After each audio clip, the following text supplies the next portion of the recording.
My name is Laiba Tahir, lecturer zoology from MK Preparations platform. Students, जैसा कि आपको पता है असिस्टेंट डायरेक्टर एंटोमोलॉजिस्ट का टेस्ट कंडक्ट होने वाला है। उसकी डेट अनाउंस हो चुकी है। 28 डेट को आपका टेस्ट है। जो स्टूडेंट्स क्विक रिवीजन करना चाहते हैं एमके प्रिपरेशन प्लेटफॉर्म पर इसकी तैयारी करवाई जा रही है। डिस्क्रिप्शन पर मौजूद नंबर पर कॉन्टेक्ट करके आप जल्दी से अपने कोर्स को रिवाइज कर सकते हो, टेस्ट सेशन को ज्वाइन कर सकते हो। ठीक है। ये वीडियो एंटोमोलॉजिस्ट के लिए तो बहुत इंपॉर्टेंट है ही, उसके साथ साथ वो स्टूडेंट्स जो वन पेपर एग्जाम की तैयारी कर रहे हैं, बायोलॉजी के स्टूडेंट्स हैं, जोलॉजी के स्टूडेंट्स हैं, उनके लिए भी काफी इंपॉर्टेंट टॉपिक है। उनका आर्थ्रोपोडा का जो मेजर फाइलम है वो इससे कवर हो जाएगा। देन वो स्टूडेंट्स जो 8th सेमेस्टर के एग्जाम्स देने वाले हैं, 8th सेमेस्टर में जोलॉजी के स्टूडेंट्स अपने 8th सेमेस्टर में एंटोमोलॉजी का कोर्सेज पढ़ते हैं। ठीक है। तो वो वीडियो इस वीडियो से अपना जो है वो नोट्स वगैरह कंप्लीट कर सकते हैं। काफी इंफॉर्मेटिव वीडियो है। जो स्टूडेंट्स इस वीडियो को देखें, उनको अच्छे से समझ आए, वो वीडियो को लाइक करें, अपने फेलोज के साथ शेयर करें और चैनल को जरूर सब्सक्राइब करें। ठीक है। ओके स्टूडेंट्स, आज की इस वीडियो में जिन टॉपिक्स को हमने डिस्कस करना है वो एनाटॉमी से रिलेटेड हैं। इंसेक्ट्स के इंटरनल स्ट्रक्चर्स की स्टडी को हम बोलते हैं कि अब जो है वो हम एनाटॉमी को डिस्कस करते हैं। इंसेक्ट्स के नहीं, किसी भी ऑर्गेनिज्म के इंटरनल स्ट्रक्चर की स्टडी को क्या बोलते हैं? एनाटॉमी बोलते हैं। तो आज जिन सिस्टम्स को हमने स्टडी करना है उनको देख लेते हैं। सबसे पहले हम डाइजेस्टिव सिस्टम को स्टडी करेंगे, रेस्पिरेटरी सिस्टम को स्टडी करेंगे, सर्कुलेटरी सिस्टम को स्टडी करेंगे एंड देन जो है वो नर्वस सिस्टम को स्टडी करेंगे। ठीक है। अब प्रॉपर तरीके से अपनी वीडियो का आगाज करते हैं।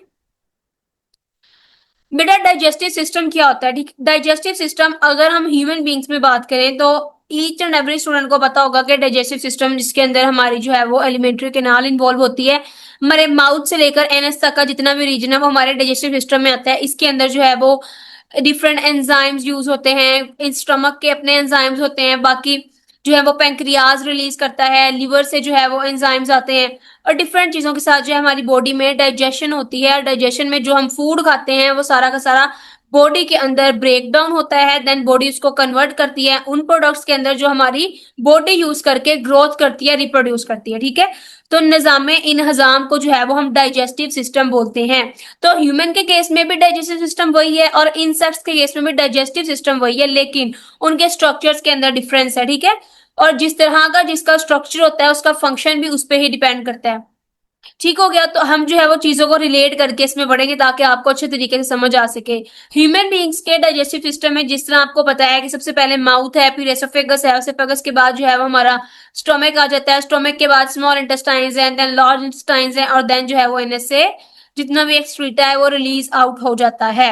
लेकिन in case of insects, insects में भी एक कंप्लीट जो है वो डाइजेस्टिव सिस्टम मौजूद है जिसमें माउथ से लेकर एनस तक की एलिमेंट्री कैनाल है, लेकिन उनका जो डाइजेस्टिव सिस्टम है वो डिफरेंट पोर्शंस में डिवाइड है। उनके अंदर भी डिफरेंट स्ट्रक्चर्स मौजूद हैं, उनको ही हमने डिस्कस करना है। ठीक है। Okay, the alimentary canal of insects is a long, muscular and tubular structure extending from mouth to anus.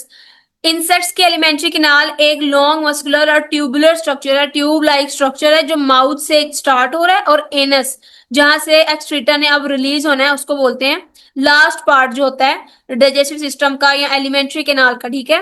तो माउथ से एनस तक जो है एक मस्कुलर, लॉन्ग और ट्यूबुलर स्ट्रक्चर मौजूद है इंसेक्ट की बॉडी के अंदर। उसको भी हम 3 रीजन के अंदर डिवाइड करते हैं। फर्स्ट रीजन उसका होगा फोरगट। ठीक है। एलिमेंट्री कैनाल को गट भी बोलते हैं। उसका दरमियान वाला रीजन होगा मिड गट और लास्ट वन रीजन होगा हाइंड गट। ठीक है। अब स्ट्रक्चर के अंदर देखते हैं। फोरगट का जो रीजन है वो हमारा फेरिंक्स से स्टार्ट हो रहा है और जो भी इसके अंदर ये स्ट्रक्चर्स आ रहे हैं, स्लाइवरी ग्लैंड्स हैं, क्रोप है, प्रोवेंट्रिकुलस है। ठीक है। इन सारे स्ट्रक्चर्स को हमने वन बाय वन स्टडी करना है। यहां से आपने इसको माइंड में रखना है, देन हम इसके स्ट्रक्चर जो है वो थ्योरेटिकली पढ़ेंगे। फोरगट का रीजन कंप्लीट हुआ और फोरगट का मेन फंक्शन क्या होता है? जो फूड इंसेक्ट ले रहा है उसकी स्टोरेज करना और इनिशियल डाइजेशन करना, उसके अंदर जो भी प्रोटीन, कार्ब्स या फिर कोई भी फैट वाले प्रोडक्ट्स हैं, जो भी चीज इंसेक्ट के फूड में है उसको डाइजेस्ट करना। ठीक है। देन आता है हमारे पास मिड गट। मिड गट जो है वो गैस्ट्रिक सीका से स्टार्ट होता है और मालपीजियन ट्यूब्यूल्स तक एंड होता है। इसके स्टार्ट में गैस्ट्रिक सीका मौजूद होंगे और एंड वाली साइड पे जो है वो मालपीजियन ट्यूब्यूल्स होंगे, तो मिड गट का पोर्शन हमारा कंप्लीट हो जाएगा। ठीक है। उसके अंदर जो है वो पेरिट्रोपिक मेम्ब्रेन्स हैं और ये सारे प्रोवेंट्रिकुलस तो फोरगट में मौजूद है। बाकी जो वेंट्रिकुलस ट्रू स्टमक वाला जो पोर्शन है वो मिडगट के अंदर प्रेजेंट होगा। ठीक है। उसके बाद आता है हमारे पास last portion hind gut, hind gut के अंदर भी डिफरेंट स्ट्रक्चर्स मौजूद है, जिसके अंदर इलियम है, रेक्टम है, ठीक है। तो ये सारे स्ट्रक्चर को जो है वो हम वन बाय वन पढ़ेंगे। ओके, सबसे पहले तो फोरगट है, फोरगट को हम जो है वो स्ट्रोमोडियम भी बोलते हैं। फोरगट ओरिजिन में क्या है, एक्टोडर्मल है। एक्टोडर्मल जब हम किसी भी ऑर्गेनिज्म की फॉर्मेशन को पढ़ते हैं तो हम बोलते हैं कि ये थ्री जर्म लेयर से बना है, ठीक है। थ्री जर्म लेयर्स मतलब ट्रिप्लोप्लास्टिक है, इसके अंदर एक्टोडर्म है, मीजोडर्म है एंड एंडोडर्म है। तो इसमें हम कह रहे हैं कि जो फोरगट है वो एक्टोडर्मल इन ओरिजिन है, मतलब ये जो है बॉडी की सबसे बाहर वाली लेयर एक्टोडर्म से बना है, ठीक है। Anterior imagination of ectoderm, ectoderm जो है उसमें होता क्या है कि उसकी जो है वो एंटीरियर इन्वेजिनेशन होती है, मतलब जो एक्टोडर्म है, जो बाहर वाली लेयर है, वो इन्वेजिनेट करती है अंदर वाली साइड को, जिसकी वजह से क्या बन जाता है, फोरगट की फॉर्मेशन हो जाती है, ठीक है। फॉर्म्स फोरगट, और इसको हम क्या बोलते हैं, स्टोमोडियम भी बोलते हैं, ठीक हो गया। Internal cuticular lining is present, और फोरगट के अंदर क्या मौजूद है, इंटरनल क्यूटिकुलर लाइनिंग मौजूद है। इसका मतलब ये है कि इसके अंदर जो है वो क्यूटिकल की एक लेयर मौजूद है, जिसकी वजह से जो वाटर है, जो फूड पार्टिकल है, जो भी छोटे छोटे पार्टिकल्स या फिर वाटर के मॉलिक्यूल्स जो हैं, वहां से डिफ्यूज होके बाहर नहीं जा सकते, ठीक है। ये सिर्फ एक पैसेज है जो फूड को किधर पहुंचा रहा है, जहां पे फूड की एब्जॉर्प्शन होनी है, मिड गट में या हाइंड गट में पहुंचा रहा है, ठीक है। तो क्यूटिकुलर लाइनिंग का मतलब यहाँ पे यह है कि ये किसी भी चीज को जो है अपने अंदर से ट्रांसमिट नहीं होने देगा, बाहर वाली साइड को डिफ्यूज नहीं होने देगा। Terminal mouth parts Leeds into a pre oral cavity, और फिर जितने भी माउथ पार्ट्स प्रेजेंट है वो किसके अंदर ओपन होते हैं, जाके प्री ओरल कैविटी के अंदर। अब प्री ओरल कैविटी क्या है, preoral cavity between epipharynx and hypopharynx is called as cibarium. अब वो वाली कैविटी, वो वाला रीजन जो एपिफेरेंक्स एंड हाइपोफेरेंक्स के दरमियान प्रेजेंट है, उसको हम क्या बोलते हैं, साइबेरियम बोलते हैं, ठीक है। एंड प्री ओरल कैविटी जो हाइपोफेरेंक्स एंड सलाइवरी डक्ट के दरमियान मौजूद है, उसको हम क्या बोलते हैं, सलिवेरियम बोलते हैं। और एमसीक्यू पॉइंट ऑफ व्यू से अपने याद रखना है कि जो दो कैविटीज बनती हैं, जो एक एपिफेरेंक्स एंड हाइपोफेरेंक्स के दरमियान बन रही है, उसको हम साइबेरियम बोल रहे हैं, और हाइपोफेरेंक्स और सलाइवरी डक्ट के दरमियान जो कैविटी बन रही है उसको हम सेलिवेरियम बोलते हैं, ठीक है, या सलाइवेरियम बोल सकते हैं आप इसको। देन माउथ के पीछे behind the mouth a well musculated organ called pharynx is present. वहां पे क्या प्रेजेंट है, माउथ को अगर हम एक्सटेंड करते जाए आगे तो फिर कौन सा पोर्शन आएगा, हमारा फेरेंक्स का पोर्शन आएगा। और फेरेंक्स का पोर्शन क्या करता है, पुश करता है फूड को किसके अंदर, एसोफेगस के अंदर। जिस तरह हमारी बॉडी के अंदर जो एसोफेगस है उसको हम खुराक की नाली बोलते हैं, ठीक है। तो बिल्कुल इसी तरह इंसेक्ट्स के अंदर भी एसोफेगस क्या है, खुराक की नाली है, जो फेरेंक्स ने फूड प्री ऑयल कैविटी से अपने अंदर लेकर आया, अब उस फूड को किसके अंदर भेज दिया, उसने एसोफेगस के अंदर भेज दिया, ठीक है। यहां से हम देखते हैं ये हमारे पास क्या है, प्री ओरल कैविटी है, यहाँ से इंसेक्ट ने अपना फूड अंदर लेकर गया। फूड अंदर लेकर जाने के बाद ये फूड अब किसके अंदर पहुंच चुकी है, एसोफेगस के अंदर पहुंच चुकी है। और एसोफेगस के बाद अब इस फूड ने किसके अंदर जाना है, क्रॉप के अंदर जाना है, ठीक है। और ये फोरगट का पोर्शन हम डिस्कस कर रहे हैं। सैप फीटर्स, स्टेप, अब हमने ये देखना है कि डिफरेंट इंसेक्ट्स के अंदर जो है क्या क्या मॉडिफिकेशन आई है फोरगट के अंदर, ठीक है।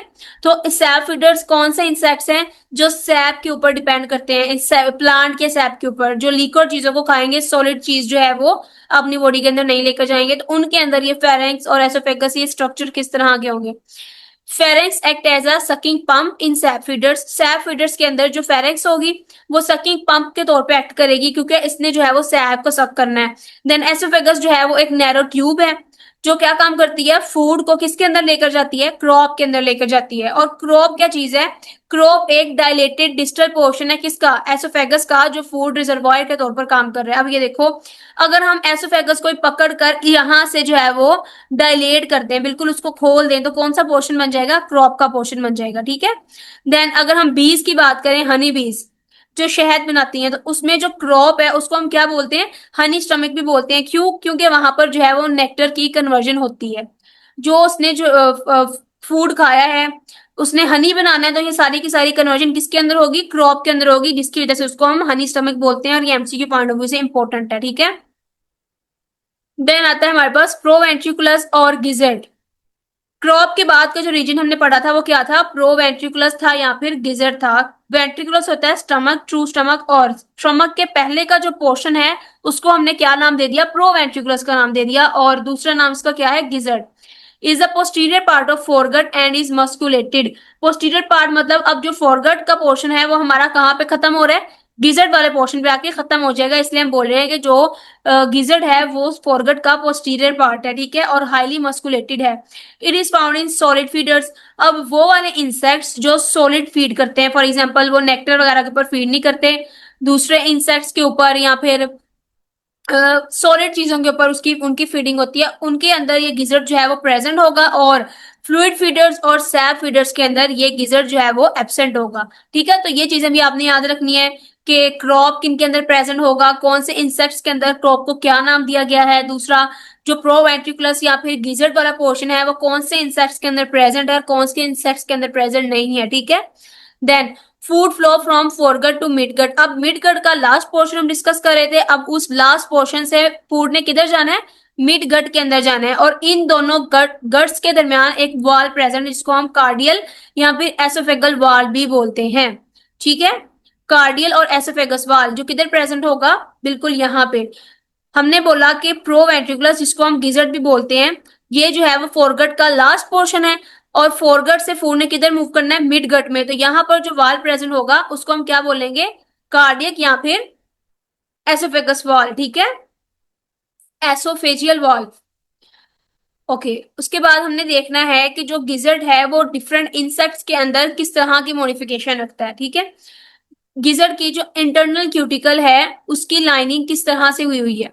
कॉकरोच के अंदर जो गिजर्ड है वो टीथ लाइक है, ठीक है, उसके अंदर उसकी इंटरनल लाइनिंग के ऊपर जो है वो टीथ प्रेजेंट होंगे। उसका काम क्या होगा, जो भी फूड कॉकरोच ले रहा है उसको ग्राइंड करना और उसको स्ट्रेन करना।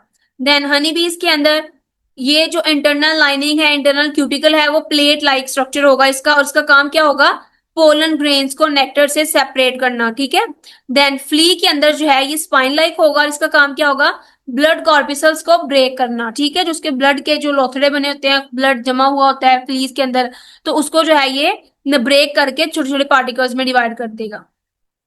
ओके, अब पोर्शन आता है हमारा मिड गट का। ये मिड गट जो है वो एंडोडर्मल इन ओरिजिन है, फोरगट का हमने पढ़ा वो एक्टोडर्मल इन ओरिजिन है, ये भी एमसीक्यू पॉइंट ऑफ व्यू से आपको पता होना चाहिए। और मिड गट जो है वो कौन सी लेयर से मिलकर बनी है, एंडोडर्मिक लेयर से मिलकर बनी है। ठीक है, एंड आल्सो कॉल्ड एज मीजेंट्रॉन। और मिडगट का दूसरा नाम क्या है, मीजेंट्रॉन। और हमने जो है फोरगट का नेम कौन सा पढ़ा है, स्टोमोडियम। मिडगट का नेम क्या है, mesenteron. This part contains no cuticular lining, और इसके पास कोई भी क्यूटिकुलर लाइनिंग नहीं है। जिस तरह हमने फोरगट के अंदर पढ़ा कि उसके अंदर क्यूटिकुलर लाइनिंग है, क्यों, क्योंकि उसने जो है फूड को सिर्फ पैसेज प्रोवाइड करना है, उसकी एब्जॉर्प्शन वगैरह फूड की जो है फोरगट के अंदर नहीं होनी। ठीक है, लेकिन मिडगट के अंदर चूंकि यहाँ पे फूड ने जो है वो एब्जॉर्ब होना है बॉडी के अंदर, तो यहाँ पे कोई भी क्यूटिकुलर लाइनिंग मौजूद नहीं है। ठीक है, midgut is made up of 3 types of epithelial cells. अब मिडगट जो है वो एपिथेलियल सेल्स 3 तरह के एपिथेलियल सेल से मिलकर बना है। फर्स्ट वन है सेक्रेटरी सेल्स, जो कोलमनर इन शेप होते हैं, इसलिए हमने उनको कोलमनर सेल्स भी बोल दिया है। और सेक्रेटरी सेल्स का मतलब क्या है, उसका मकसद क्या है कि इसने जो है वो एंजाइम्स वगैरह को रिलीज कराना है। ठीक है, उसके बाद आते हैं गोबलेट सेल्स। जो सेक्रेटरी सेल्स जो है वो पुराने हो जाते हैं, उनकी एज काफी ज्यादा जाती है, तो उसको हम बोल देते हैं ये गोबलेट सेल्स है। और इनका काम क्या होता है, ये म्यूकस की सेक्रीशन करते हैं मिडगट के ऊपर। अब चूंकि फोरगट के ऊपर तो इंटरनल क्यूटिकुलर लाइनिंग मौजूद थी, ठीक है, तो एसिडिक फूड भी अगर इंसेक्ट ले रहा है या फिर उसके पास कोई पैथोजेंस या टॉक्सिकेंट्स भी हैं, तो वो उसको फोरगट के एक्चुअल जो उसका स्ट्रक्चर उसको खराब नहीं होने देती। लेकिन चूंकि मिडगट के अंदर कोई भी क्यूटिकुलर लाइनिंग मौजूद नहीं है, तो फिर गोबलेट सेल्स जो है वो म्यूकस की सेक्रेशन करते हैं। और बिल्कुल जिस तरह हमारी बॉडी के अंदर म्यूकस का काम है कि म्यूकस जो है वो हमारे स्टमक को जो भी HCl या फिर गैस्ट्रिक जूसेस आ रहे हैं उनकी हाईली पीएच जो है वो एसिडिक है, तो हमारी स्टमक की लाइनिंग को प्रोटेक्ट करते हैं, तो बिल्कुल गोबलेट सेल से जो म्यूकस रिलीज होगा वो मिडगट को प्रोटेक्ट करेगा। ठीक है, देन आता है हमारे पास regenerative cells. Regenerative cells which replace secretory cells. अब वो सेक्रेटरी सेल्स जो बिल्कुल डिजनरेट हो चुके हैं, खत्म हो चुके हैं, तो रीजनरेटिव सेल्स उनको क्या कर देंगे, रिप्लेस करके न्यू में कन्वर्ट कर देंगे। ठीक है, ओके, अब बार बार ये स्ट्रक्चर इसलिए ऐड किया गया है ताकि आपको स्ट्रक्चर से भी बिल्कुल समझ आए।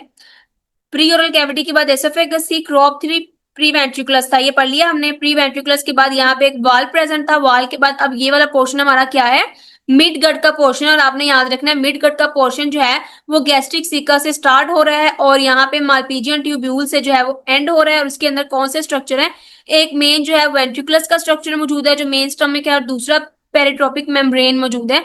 ये वाली जो मेम्ब्रेन आपको डॉटेड लाइन में नजर आ रही है, कौन सी मेम्ब्रेन है? पेरिट्रोपिक मेम्ब्रेन। और इन स्ट्रक्चर को हमने अब मिड गट के अंदर स्टडी करना है, ठीक है। Important structures present in mid gut are as follow. सबसे पहले तो पेरिट्रोपिक मेम्ब्रेन मौजूद होती है उनके पास। पेरिट्रोपिक मेम्ब्रेन का काम क्या होता है? ये इंटरनल लाइनिंग होती है मिड गट की, secreted by anterior and entire layer of mid gut epithelial cells. और ये किस कहाँ से रिलीज हुई होती है? मिड गट के जो एपिथेलियल सेल्स होते हैं ये इसको रिलीज करते हैं, पेरिट्रोपिक मेम्ब्रेन को। ये सॉलिड फीडर्स के अंदर प्रेजेंट होगी और सैप फीडर्स के अंदर क्या होगी? एब्सेंट होगी पेरिट्रोपिक मेम्ब्रेन। और इसका फंक्शन क्या है? ये सेमी परमिएबल है। सेमी परमिएबल मतलब ये कुछ चीजों को अलाउ करेगी कि अपनी बॉडी से जो है वो डिफ्यूज होके, मतलब उस गट से डिफ्यूज होके बॉडी के टिश्यूज के अंदर चली जाए और ब्लड के अंदर चली जाए, और कुछ को जो है वो अलाउ नहीं करेगी, तो इसको हम बोलते हैं semi permeable. This layer is semi permeable in nature to digestive juices and digestion products. Digestive juices के लिए सेमी परमिएबल है और डाइजेशन के जो प्रोडक्ट्स हैं उनके लिए सेमी परमिएबल है। It lubricate and facilitate food movements, involves the food and protects the midgut epithelial cells against harder food particles. और ये क्या करती है? ये फूड को इन्वेल्व कर लेती है और मिडगट की एपिथेलियल सेल्स को प्रोटेक्ट करती है, जो हार्ड फूड पार्टिकल्स उनको डिस्ट्रॉय न करते, ठीक है। देन आता है हमारे पास गैस्ट्रिक सीका। गैस्ट्रिक सीका वो वाले फिंगर लाइक आउटग्रोथ सी जो मिड गट स्टार्ट होते जो है हमें नजर आई थी, ठीक है। Finger like outgrowth found in anterior और posterior ends of midgut. Finger like outgrowth हैं जो एंटीरियर एंड पोस्टीरियर मिडगट के एंड्स के ऊपर प्रेजेंट होती हैं, ठीक है। और इनका फंक्शन क्या है? This structure increases the functional area of the midgut and shelter symbiotic bacteria in some insects. ये क्या काम करती है? ये फंक्शनल एरिया को इंक्रीज कर देती है। जिस तरह हम बोलते हैं कि हमारी बॉडी के अंदर जो स्मॉल इंटेस्टाइन में बिलाई मौजूद है, ठीक है, फिंगर लाइक प्रोजेक्शन है, उनका काम क्या है? ये सरफेस एरिया को इंक्रीज कर देती है ताकि फूड की ज्यादा से ज्यादा जो है वो रीअब्जॉर्प्शन वहां पे हो सके और एब्जॉर्प्शन हो सके, जो फूड हमने खाया वो एब्जॉर्ब होके हमारे ब्लड में जा सके। बिल्कुल इसी तरह यहाँ पे जो गैस्ट्रिक सीका है उसका भी यही काम है कि वो जो है मिड गट के सरफेस एरिया को इंक्रीज कर देती है, क्योंकि यहाँ पे मेन जो है वो एब्जॉर्प्शन होनी होती है फूड की। एंड देन जितने भी सिम्बायोटिक बैक्टीरिया, सिम्बायोटिक बैक्टीरिया वो वाले बैक्टीरिया होते हैं जो इंसेक्ट की बॉडी में रहते हैं, उसको कुछ फायदा पहुंचाते हैं और उससे कुछ फायदा लेते हैं। तो सिम्बायोसिस जो है वो रिलेशनशिप कायम करके रहते हैं। तो इंसेक्ट्स के सिम्बायोटिक बैक्टीरिया को गैस्ट्रिक सीका जो है वो शेल्टर प्रोवाइड करता है, ठीक है, और उससे काम भी ले रहता है। और हम नेक्स्ट जो है वो अपनी स्लाइड्स में देखेंगे कौन से जो है वो सिम्बायोटिक बैक्टीरिया बॉडी के अंदर रह रहे हैं और क्या काम परफॉर्म कर रहे हैं, ठीक है। नेक्स्ट आता है हमारे पास पाइलोरिक वाल्व। जिस तरह हमने पीछे पढ़ा था कार्डियक वाल्व या फिर एसोफेजियल वाल्व, वो कहाँ प्रेजेंट था? फोरगट और मिडगट के दरमियान प्रेजेंट था। अब ये पाइलोरिक वाल्व जो है वो मिडगट और हाइंडगट के दरमियान में प्रेजेंट है, ठीक है। Midgut opens into hindgut through pyloric valve विच रेगुलेट फूड फ्लो। और ये क्या काम करता है? जिस तरह हम हमेशा से पढ़ते आए हैं कि हमारी बॉडी के अंदर जितने भी वाल्व प्रेजेंट है वो बैक फ्लो को रोकते हैं, ठीक है, और इंश्योर करते हैं कि जो फूड है वो यूनिफ्लो, मतलब एक ही डायरेक्शन के अंदर फ्लो करे, बैक फ्लो वापस की तरफ न जाए। तो बिल्कुल इसी तरह यहाँ पे भी फूड के फ्लो को जो है वो रेगुलेट करेंगे जितने भी यहाँ पे वाल्व प्रेजेंट है। In certain immature stages of insects, midgut is not connected to hindgut till pupation, that is honey bee grub। और ये कह रहे हैं कि जो immature stage होती है इंसेक्ट्स की, उसमें जो midgut है वो hindgut के साथ जो है वो अटैच नहीं होती प्यूपेशन तक। जैसे हनी बी ग्रब के अंदर बताया गया है कि उसकी जो प्यूपल स्टेज होगी या फिर इमेच्योर स्टेज होगी तो मिडगट उसकी हाइंडगट के साथ अटैच नहीं होगी। ओके, देन हमारे पास लास्ट वन पोर्शन है filter chamber। Filter chamber, it is a complex organ in which two ends of ventriculus and the beginning of the hindgut are enclosed in a sac. This is useful to short circuit excess water found in liquid food in homopteran insects। अब यहाँ पे बता रहे हैं कि जो filter chamber है इसका यहाँ पे फंक्शन क्या है कि उसने जो है वो एक्सेस वाटर जो फूड के अंदर प्रेजेंट है, जो फूड इंसेक्ट ने खाई है उसके अंदर एक्सेस वाटर मौजूद है, उस एक्सेस वाटर को एब्जॉर्ब करवा के किधर लेकर जाना है? उसने बॉडी के अंदर लेकर जाना है। ये जो है फिल्टर चैम्बर का काम होता है यहाँ पे, ठीक है। ओके, फंक्शन में यही लिखा हुआ है कि this process avoids dilution of digestive enzymes and concentrates food for efficient digestion. इसके अंदर जो भी एंजाइम्स मौजूद हो गए उसको ये निकाल लेगा और फूड को क्या कर देगा? कंसंट्रेट कर देगा। कंसंट्रेशन उसकी, कंसंट्रेट्स का मतलब होता है कि उसके अंदर से एंजाइम्स या लिक्विड पोर्शन को जो है वो एब्जॉर्ब करके बाहर निकाल लेगा और जो प्रीवियस बाकी जो फूड बचा है उसको डाइजेशन के लिए काफी एफिशिएंट बना देगा, ठीक है। Also helps in osmo regulation by preventing dilution of haemolymph. और ऑस्मो रेगुलेशन भी यहाँ पे यूज परफॉर्म होती है। कैसे? ऑस्मोरेगुलेशन का मतलब होता है साल्ट एंड वाटर का बैलेंस। तो हीमोलिम्फ क्या है? जो इंसेक्ट का ब्लड है उसको हम हीमोलिम्फ बोल रहे हैं। तो वो ये कह रहे हैं कि हीमोलिम्फ के अंदर भी साल्ट जो है वो इम्बैलेंस ना हो, और गट के अंदर भी जो है वो साल्ट इम्बैलेंस ना हो। तो ये जो है वो ऑस्मो रेगुलेशन का काम भी करता है कि जो साल्ट एक्सेस अमाउंट में है उसको बाहर निकाल लेगा, और जो हमें नहीं चाहिए, यूजफुल नहीं है, तो वो उसको जो है वो बॉडी उसके अंदर गट के अंदर शामिल कर देगा, और वो बॉडी से जो है एक्सक्रीट आउट हो जाएंगी। ठीक है। ओके। नेक्स्ट हमने पढ़ना है जी हाइंड गट। ये अब डाइजेस्टिव सिस्टम का लास्ट पोर्शन है, हाइंड गट। हाइंड गट क्या इज एक्टोडर्मल इन ओरिजिन। अब इसका भी ओरिजिन क्या है? एक्टोडर्मल इन ओरिजिन है, और ये पोस्टीरियर साइड की इन्वेजिनेशन से बना है। ठीक है। फोरगट हमारा एंटीरियर साइड की इन्वेजिनेशन से बना था, और ये जो है वो पोस्टीरियर साइड की इन्वेजिनेशन से बना है of ectoderm. Internal cuticular lining is present. हमने देखा कि फोरगट के अंदर जो है वो इंटरनल क्यूटिकुलर लाइनिंग प्रेजेंट है, लेकिन बिल्कुल भी परमिएबल नहीं है। वो किसी भी चीज को अपनी बॉडी से मूव इधर उधर मूव नहीं होने देगी, अपनी लाइनिंग से मूव नहीं होने देगी। लेकिन मिड गट के अंदर हमने पढ़ा कि इंटरक्यूटिकुलर लाइनिंग जो है वो मौजूद नहीं है। क्यों? क्योंकि वहां पे जो है वो चीजों की एब्जॉर्प्शन होनी है। अब हाइंड गट के अंदर हम पढ़ रहे हैं कि इंटरनल क्यूटिकुलर लाइनिंग प्रेजेंट है, लेकिन वो परमिएबल है किन चीजों के लिए? साल्ट्स के लिए, आयंस के लिए, अमाइनो एसिड्स के लिए एंड वाटर के लिए। मतलब वो अलाउ करती है इन चीजों को कि वो मेरे इर्द गिर्द जो है वो मेरी लाइनिंग से गुजर कर जा सके। ठीक है। The main functions of hindgut are absorption of water. अब हाइंड का फंक्शन क्या है? वाटर को एब्जॉर्ब करना, साल्ट्स को एब्जॉर्ब करना and other useful substances from the faeces and urine. अब वही बात है कि जिस तरह हम इंसानों की डाइजेस्टिव सिस्टम में देखते हैं कि कोई भी अगर हम फूड खा रहे हैं तो सबसे पहले स्टमक के अंदर सिंपली उसकी क्या होगी? ब्रेक डाउन होगी, उसकी डाइजेशन होगी, कोई भी चीज वहां से एब्जॉर्ब नहीं होगी बॉडी में। देन आता है स्मॉल इंटेस्टाइन। स्मॉल इंटेस्टाइन से जो है वो एब्जॉर्प्शन स्टार्ट होती है। जो फूड हमने खाया होता है वहां से जो यूजफुल मटेरियल है बॉडी उसको एब्जॉर्ब करके अपने अंदर ले जाती है। ठीक है। उसके अंदर देन उसके बाद जो है हमारी लार्ज इंटेस्टाइन आती है, और लार्ज इंटेस्टाइन के अंदर जो एक्स्ट्रा वाटर प्रेजेंट होता है उसकी रीअब्जॉर्प्शन होती है, क्योंकि हमारी बॉडी से सारा का सारा वाटर तो नहीं ना हमने बाहर निकाल देना। तो वहां पे जो है वो बॉडी रीअब्जॉर्प्शन करती है, जो यूजफुल मटेरियल होता है उसको रीअब्जॉर्ब कर लेती है, और फिर जो चीजें बचती हैं वो हमारे एनएस के जरिए बाहर जाती हैं।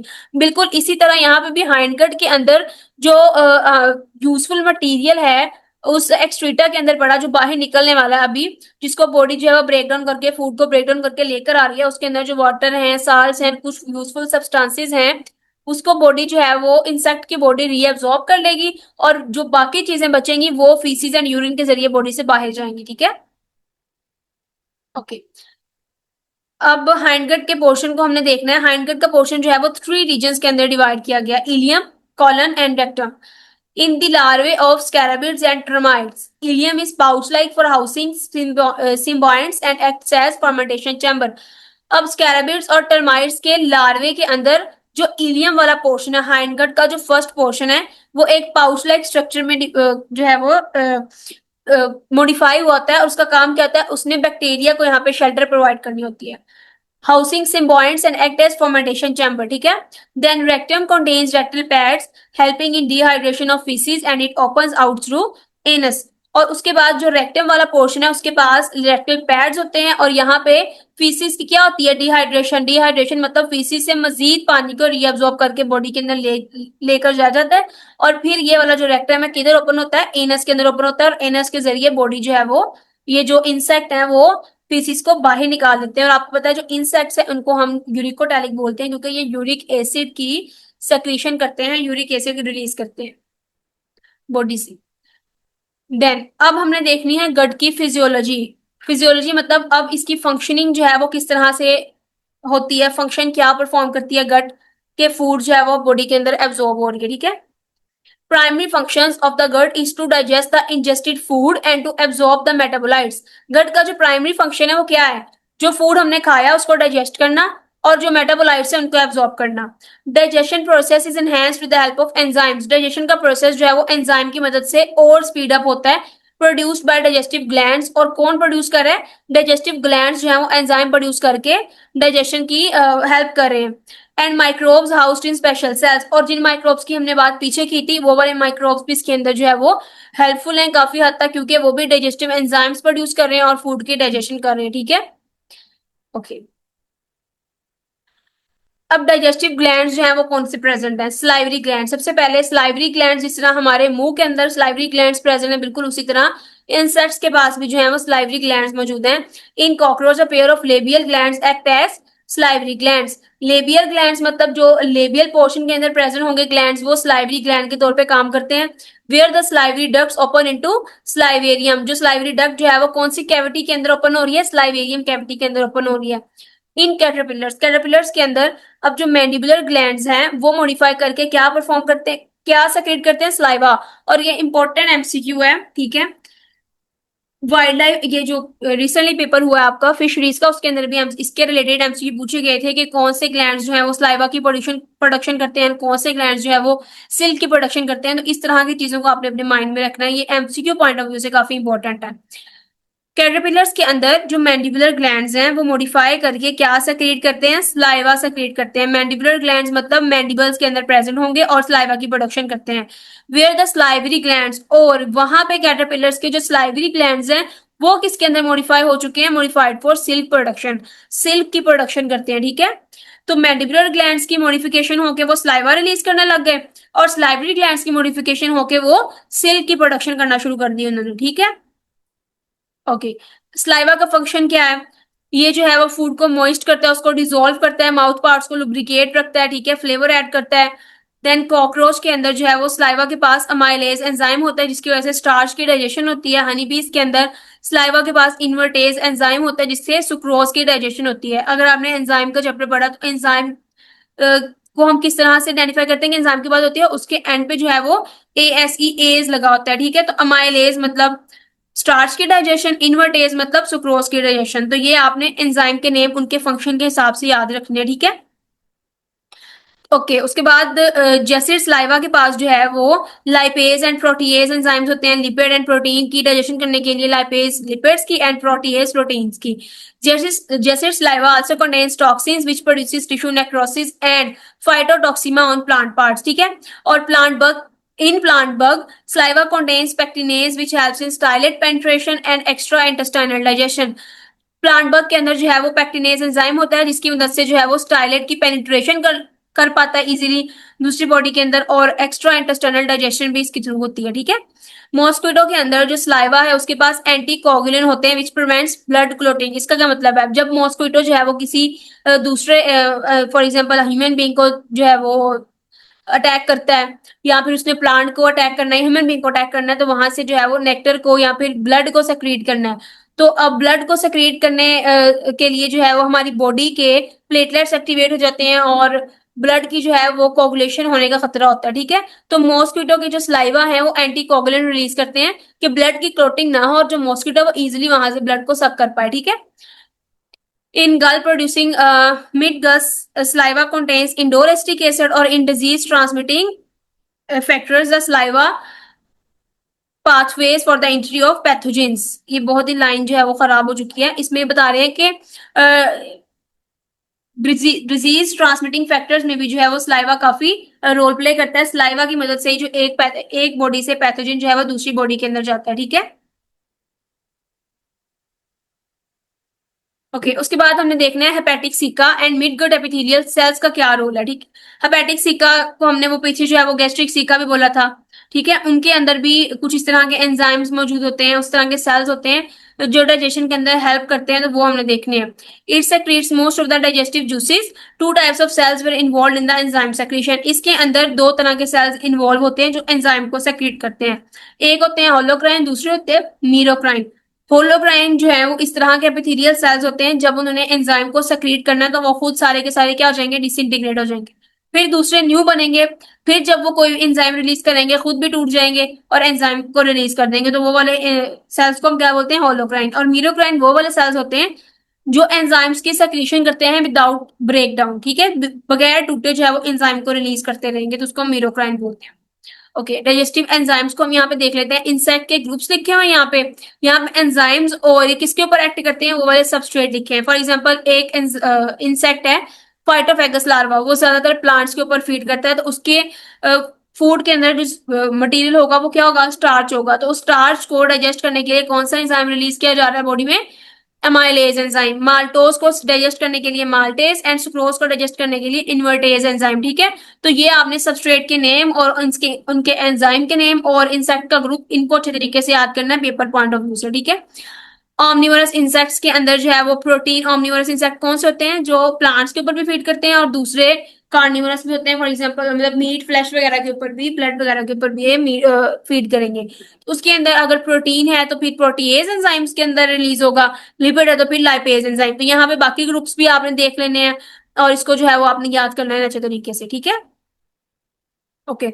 नेक्स्ट हमने देखना है कि डाइजेशन के अंदर अब माइक्रोब्स का क्या रोल है। माइक्रोब्स मतलब माइक्रो ऑर्गेनिजम्स, बैक्टीरिया वगैरह और बैक्टीरिया के अलावा प्रोटोजोआ वगैरह। ठीक है, तो उनका क्या रोल है।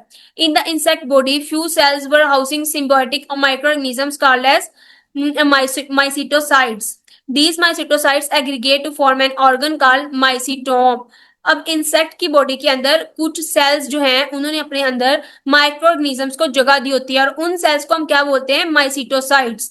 तो आप एमसीक्यू पॉइंट ऑफ व्यू से भी पूछा जा सकता है कि माइसिटोसाइट्स जो है वो कौन से सेल्स होते हैं, या फिर वो सेल्स जिनके पास बैक्टीरिया जो है वो रह रहे होते हैं, तो उन सेल्स को क्या बोलते हैं, उनको बोलते हैं माइसिटोसाइट्स। फिर माइसिटोसाइट्स की एग्रीगेशन से एक ऑर्गन बनता है, उसको हम क्या बोलते हैं, माइसिटोम बोलते हैं। ठीक है, Flagellate protozoa. It produces cellulase for cellulose digestion in termites and wood cockroach.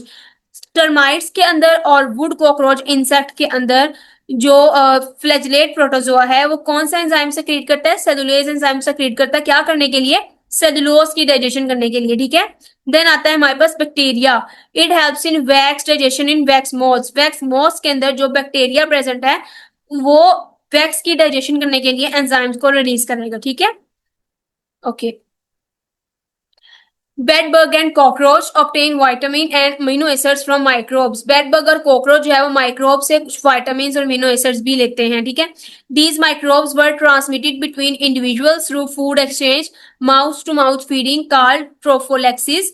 अब ये वाले माइक्रोब्स दो ऑर्गेनिजम्स के दरमियान किस तरह से ट्रांसमिट होते हैं, माउथ टू माउथ फीडिंग के दौरान ट्रांसमिट हो जाएंगे, एक की बॉडी से दूसरी बॉडी के अंदर ये चले जाएंगे और इस प्रोसेस को क्या बोलते हैं, ट्रोफेलेक्सिस बोलते हैं। एंड थ्रू एग, और एग्स के जरिए भी ये ट्रांसमिट होते हैं, कॉल्ड एज ट्रांसोवेरियल ट्रांसमिशन। तो इसको हम क्या बोलते हैं, ट्रांसोवेरियल ट्रांसमिशन बोलते हैं। और ये भी आपने जो है वो याद रखनी है कि एग के थ्रू प्रोसेस को क्या बोलते हैं, और माउथ टू माउथ फीडिंग के प्रोसेस के दरमियान जो माइक्रोस ट्रांसमिट करते हैं उनको हम क्या बोलते हैं। In plant bug and antlion grub, partial digestion occurs in the host body prior to food ingestion, called as extraintestinal digestion. In most of the insects, digestion occurs in mid gut. ठीक है, okay. अब आता है main question हमारा absorption का। अब जो food हमने खाया है, इंसेक्ट्स ने खाया है, अब इंसेक्ट की बॉडी से फूड ने एब्जॉर्ब कहां पर होना और कैसे होना है। In many insects, absorption of nutrients occurs through microvilli of midgut epithelial cells by diffusion. Microvilli मतलब midgut के अंदर small छोटे छोटे जो है वो आउटग्रोस, फिंगर लाइक आउटग्रोस प्रेजेंट होंगी, माइक्रोविलाई प्रेजेंट होंगे जो इसके सरफेस एरिया को इंक्रीज कर देंगे और वहां से डिफ्यूजन के जरिए जो एब्जॉर्प्शन हो जाएगी बॉडी के अंदर। ठीक है, absorption of water and ions occur through rectum. Water and ions की जो एब्जॉर्प्शन है वो रेक्टम के थ्रू हो जाएगी। ठीक है, cockroach, lipid absorption occurs through crop. Cockroach के अंदर जो लिपिड की एब्जॉर्प्शन है वो क्रॉप के जरिए होगी। टर्माइट्स एंड स्कैराबिड्स के अंदर जो कि व्हाइट ग्रब्स हैं, एब्जॉर्प्शन जो है वो इलियम के थ्रू होगी। तो ये भी आपने याद रखना है। सॉलिड फीडर्स के अंदर ये absorption of water from the faeces occurs in the rectum and faeces is expelled as pellets. Rectum के अंदर जो भी हमारा वो प्रेजेंट होगा, एक्सक्रीटर प्रेजेंट होगा, फीसिस प्रेजेंट होंगे, उसके अंदर से वाटर की रीअब्जॉर्प्शन कर ली जाएगी और जो फीसिस हैं वो पैलेट्स की फॉर्म में प्रेजेंट होंगे। पैलेट्स मतलब छोटी छोटी गोलियों की तरह का जो है वो फीसिस बॉडी से बाहर निकाल लेंगे, एक्सपेल करेगी। ठीक है, सॉलिड फीडर्स के अंदर। जबकि सैप फीडर्स जो कि लिक्विड फीडर्स होते हैं, the faeces is liquid like, तो उसके फीसिस कैसे होंगे, लिक्विड लाइक होंगे, पैलेट्स की फॉर्म में नहीं होंगे। The liquid faeces of homopteran bugs, उसमें एफिड्स आ जाते हैं, मिली बग्स, स्केल्स और साइलिड्स आ जाते हैं with soluble sugars and amino acids is known as honey dew which attracts plants for feeding. तो ये हनी ड्यू के बारे में मैंने आपको पिछली वीडियो में भी बताया था कि सैप फीडर्स के जो फीसेस होते हैं वो भी लिक्विड ही होते हैं और उनको हम क्या बोलते हैं, हनी ड्यूज बोलते हैं। और ये वाले हनी ड्यूज दूसरे इंसेक्ट्स को अट्रैक्ट करते हैं कि वो आए और आगे इसके ऊपर फीडिंग करें, क्योंकि उन्होंने सैप को सक करना है और सैप के अंदर ज्यादातर जो है वो शुगर मॉलिक्यूल्स होते हैं और जो एक्सट्रीट करना है तो वो भी शुगर मॉलिक्यूल्स ही बॉडी से एक्सट्रीट आउट करने हैं, तो उनको भी हम हनी ड्यूज बोलते हैं। और ये दूसरे इंसेक्ट्स को भी जो है वो अट्रैक्ट करते हैं कि इसके ऊपर आकर फीडिंग करें। ओके, डाइजेस्टिव सिस्टम जो है वो हमारा कंप्लीट हुआ। अब हमारा जो सिस्टम स्टार्ट होने वाला है वो है रेस्पिरेटरी सिस्टम। रेस्पिरेटरी सिस्टम का आपको मतलब पता है कि जिसके अंदर एक्सचेंज ऑफ गैसेस हो रही होती है, ठीक है। ऑक्सीजन ने अंदर जाना है, कार्बन डाइऑक्साइड ने बाहर जाना है। और इंसानों की बॉडी के अंदर रेस्पिरेटरी सिस्टम में लंग्स इन्वॉल्व होते हैं, ठीक है। लंग्स के अंदर जो है वो एल्वुलाई मौजूद होती है, एल्वुलाई के जरिए गैस एक्सचेंज हो रही होती है। अब हमने इंसेक्ट्स की बॉडी को ह्यूमन बॉडी के साथ रिलेट करके पढ़ना है ताकि आपको जो है वो इतना मसला ना हो। सबसे पहले रीडिंग करने से पहले थोड़ा सा स्ट्रक्चर देख लेते हैं। ह्यूमंस के अंदर जो एयर है वो नेजल कैविटी के थ्रू अंदर जाती है, ठीक है। नोज के जरिए या माउथ के जरिए अंदर जाएगी ट्रेकिया में, देन जो है वो लंग्स के अंदर एंटर होगी। और मेन उसका जो गैस एक्सचेंज ऑर्गन होता है उसको हम एल्वुलाई बोलते हैं, जिसके जरिए गैस ने जो ऑक्सीजन या कार्बन डाइऑक्साइड ने ब्लड के साथ एक्सचेंज होता है, ठीक है। लेकिन इंसेक्ट्स के अंदर क्या प्रेजेंट होते हैं, स्पाइरेकल्स प्रेजेंट होते हैं। उसके थोरैक्स एंड एब्डोमिनल रीजन पे क्या प्रेजेंट होते हैं, स्पाइरेकल्स प्रेजेंट होते हैं, ओपनिंग्स प्रेजेंट होती हैं। और इन स्पाइरेकल्स के जरिए जो हवा है वो अंदर जाती है। अंदर जाने के बाद यहाँ पे एक ट्यूब लाइक स्ट्रक्चर होता है जिसको हम जो है वो ट्रेकिया बोलते हैं, ट्रेकियल सिस्टम इसी वजह से इसको बोला जाता है। ट्रेकिया के बाद जो है यहाँ पर बॉडी के अंदर, बॉडी के साथ जो है वो एक्सचेंज ऑफ एयर होनी होती है, ठीक है। ओके, यहाँ पे हम देखते हैं similar to aerobic animals insects must obtain oxygen from their environment and eliminate carbon dioxide respired by their cells. This is a gas exchange through series of gas-filled tubes providing surface area for gaseous exchange. Respiration strictly refers to oxygen-consuming cellular metabolic processes. Okay. Air is supplied directly to the tissues and hemolymph is not involved in the respiratory role. अब इसका क्या मतलब है, जो air है वो स्पाइरेकस के जरिए डायरेक्टली जो है वो हीमोसील के साथ बॉडी कैविटी के साथ कांटेक्ट में आएगी, वहां पे जो है वो एक्सचेंज ऑफ गैसेस होगा और वो बॉडी से एक्सपेल्ड आउट हो जाएगी। इसके अंदर जो ब्लड है, हीमोलिम्फ है, इंसेक्ट का ब्लड है वो इन्वॉल्व नहीं होता। अगर हम ह्यूमन बॉडीज के अंदर देखें तो हम ये कहते हैं कि एयर जो है, एयर के अंदर जो ऑक्सीजन है, कार्बन डाइऑक्साइड है, वो किसके अंदर आती है, ब्लड के अंदर आती है। और जो ब्लड है वो हार्ट के जरिए पूरी बॉडी में इसको ट्रांसपोर्ट करता है। ट्रांसपोर्ट करने के बाद जो कार्बन डाइऑक्साइड है वो वापस हार्ट के पास आती है और हार्ट से लंग्स के थ्रू बॉडी से बाहर निकल जाती है। तो उसका मेन ट्रांसपोर्टरी ऑर्गन कौन सा होता है, ब्लड। लेकिन इंसेक्ट्स के केस में जो ब्लड है वो गैसेस को ट्रांसपोर्ट करने में इन्वॉल्व नहीं होता, ठीक है। इसकी वजह से हम लिख रहे हैं कि हीमोलिम्फ जो कि इंसेक्ट का ब्लड है वो रेस्पिरेटरी रोल में इन्वॉल्व नहीं होता। Gas exchange occurs by means of internal air field trachea.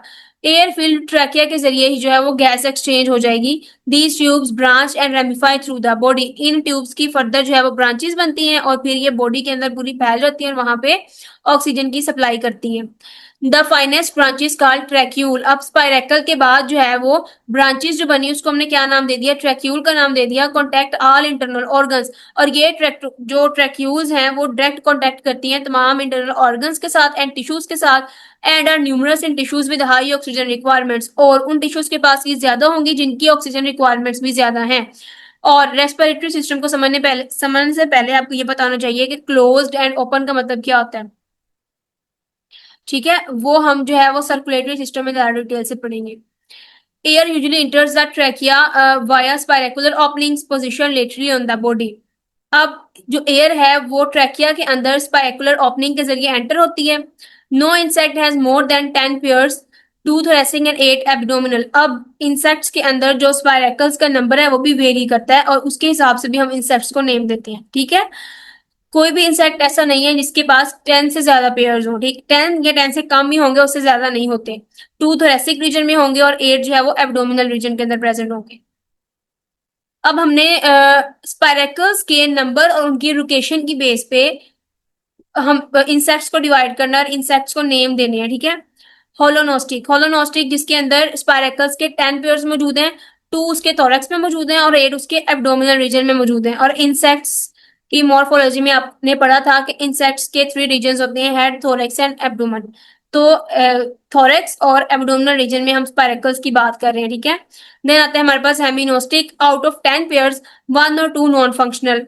पेरिनोस्टिक 9 pairs होते हैं, 1 in thorax and 8 in abdomen. Caterpillar example भी आपने याद रखनी है और उसका दूसरा नेम भी याद रखना है। पेरिनोस्टिक है, हेमिनोस्टिक है, होलोनोस्टिक है, क्या है, और दूसरे उनके स्पाइरेकल्स की तादाद भी याद रखनी है कि थोरैक्स में कितने हैं और एब्डोमेन में कितने हैं। देन आते हैं हमारे पास एम्फिनोस्टिक। एम्फिनोस्टिक में 2 पेयर्स होते हैं, 1 एंटीरियर एंड 1 पोस्टीरियर। ये मैगिट्स में होंगे, मैगिट्स लार्वल स्टेज होती है इंसेक्ट्स की जो पानी में रहते हैं, ठीक है। प्रोनोस्टिक 1 पेयर एंटीरियर, 1 पेयर ही होता है और इंटीरियर पेयर होता है प्यूपेरियम के अंदर। मेटानोस्टिक 1 पेयर पोस्टीरियर पेयर रेगुलर के अंदर प्रेजेंट होगा। एंड हाइपोनोस्टिक 10 पेयर्स होते हैं, 7 इसके अंदर फंक्शनल होंगे, एक थोरैक्स पे प्रेजेंट होगा और 6 एब्डोमेन पे प्रेजेंट होंगे, जिसमें से जो 3 है वो नॉन फंक्शनल है, उसका कोई फंक्शन जो है वो एयर को पास नहीं करेंगे ये, और ये आते हैं हेड लाउस के अंदर। देन आता है एनोस्टिक, ऑल स्पाइरेकल्स क्लोज, तमाम के तमाम स्पाइरेकल्स क्लोज होते हैं, क्लोज ट्रैकियल सिस्टम इनके अंदर प्रेजेंट होता है। और ये जो है वो नेड ऑफ मे फ्लाई के जो लार्वल स्टेज होती है उनको हम नेड्स बोलते हैं, और ये एक्वेटिक होती है, ठीक है, पानी के अंदर रहते हैं। तो पानी के अंदर जो स्पाइरेकल्स हैं वो फंक्शनल नहीं होंगे, नॉन फंक्शनल होंगे, और वहां पे क्या चीज फंक्शनल होगी, उसके गिल्स फंक्शनल होंगे, ठीक है। ओके, अब रेस्पिरेटरी सिस्टम के अंदर जो मेन ऑर्गन्स हैं उनको हमने स्टडी करना है। जिस तरह ह्यूमन रेस्पिरेटरी सिस्टम के अंदर उनके ऑर्गन्स जो है वो नोज से स्टार्ट होते हैं, एल्वुलाई तक जाते हैं, बिल्कुल इसी तरह इंसेक्ट्स के ऑर्गन्स में भी सबसे फर्स्ट वन जो है वो स्पाइरेकल्स हैं, देन ट्रैक्यूल हैं, वो हम सारी चीजें साथ साथ पढ़ते हैं। Spiracles have a chamber or atrium with the opening and closing mechanism called atrial valve. Spiracles small जो ओपनिंग मैंने आपको थोरैक्स और एब्डोमेन के ऊपर दिखाई उसको हम स्पाइरेकल्स बोलते हैं, जिसके जरिए एयर ने अंदर जाना होता है, और उसके ऊपर जो वाल प्रेजेंट होता है उसको एट्रियल वाल बोलते हैं। This regulate air passage and minimize water loss. Each spiracle is set in a sclerotized cuticular plate called a peritreme. और पेरीट्रीम जो है वो इस तरह की स्क्लेरोटाइज्ड क्यूटिकुलर प्लेट होती है जो स्पाइरेकल की ओपनिंग एंड क्लोजिंग को रेगुलेट करती है। जिस तरह आपने स्टोमेटा एंड गार्ड सेल्स के बारे में पढ़ा होगा कि स्टोमेटा के इर्द गिर्द गार्ड सेल्स प्रेजेंट होते हैं, उसकी क्लोजिंग एंड ओपनिंग को रेगुलेट करते हैं। तो बिल्कुल इसी तरह ये जो है वो स्पाइरेकल की ओपनिंग है, और ये पेरीट्रीम जो उसके इर्द गिर्द क्यूटिकुलर प्लेट है, स्क्लेरोटाइज्ड क्यूटिकुलर प्लेट, वो प्रेजेंट होती है, ठीक है। जिसकी वजह से ये ऑक्सीजन अंदर जा रही है और कार्बन डाइऑक्साइड बाहर आ रही है। और ये जो वाल प्रेजेंट है, यहाँ पे एट्रियम वाल प्रेजेंट है। उसके बाद ये देखें यहाँ पे ट्रैक्योल्स हैं, और ये टिश्यूज के साथ ऑक्सीजन है जो है वो एक्सचेंज करना है। Tracheoles make direct contact with body cells, और ट्रैक्यूल्स का बॉडी सेल्स के साथ क्या होता है, डायरेक्ट कॉन्टेक्ट होता है। ओके, पेरिट्रीम हमने पढ़ लिया, ये स्ट्रक्चर आपने ध्यान में रखना है फिर। ओके, अब जो नेक्स्ट हमने स्ट्रक्चर पढ़ने हैं उसमें ट्रैकिया, ट्रैक्यूल और टेनिडिया, इनके नाम आपने सुनने हैं, उसको यहाँ पे देख लो एक दफा। ये इंसेक्ट की आउटसाइड बॉडी के आउटसाइड वाला इन्वायरमेंट है, एटमोस्फेयर है, और ये इंसेक्ट के इनसाइड उसकी बॉडी वाला पोर्शन है, ठीक है। ये ओपनिंग मौजूद है जिसको हम स्पाइरेकल बोलते हैं, और स्पाइरेकल जो है वो नेक्स्ट आगे डिवाइड हो रही है, तो क्या बन रहा है, ट्रैकिया। ट्रैकिया के बाद डिवाइड होने के बाद यहाँ पे क्या बन रहे हैं, ट्रैक्यूल्स, ये फाइन ट्यूब्यूल्स हैं, और मेन ट्रैक्यूल्स जो है वो टिश्यू के साथ कॉन्टेक्ट में आते हैं, और वहां पे जो है वो एक्सचेंज ऑफ गैसेज होती है। ये जो अंदर लाइनिंग मौजूद है इसको हम टेनिडिया बोलते हैं।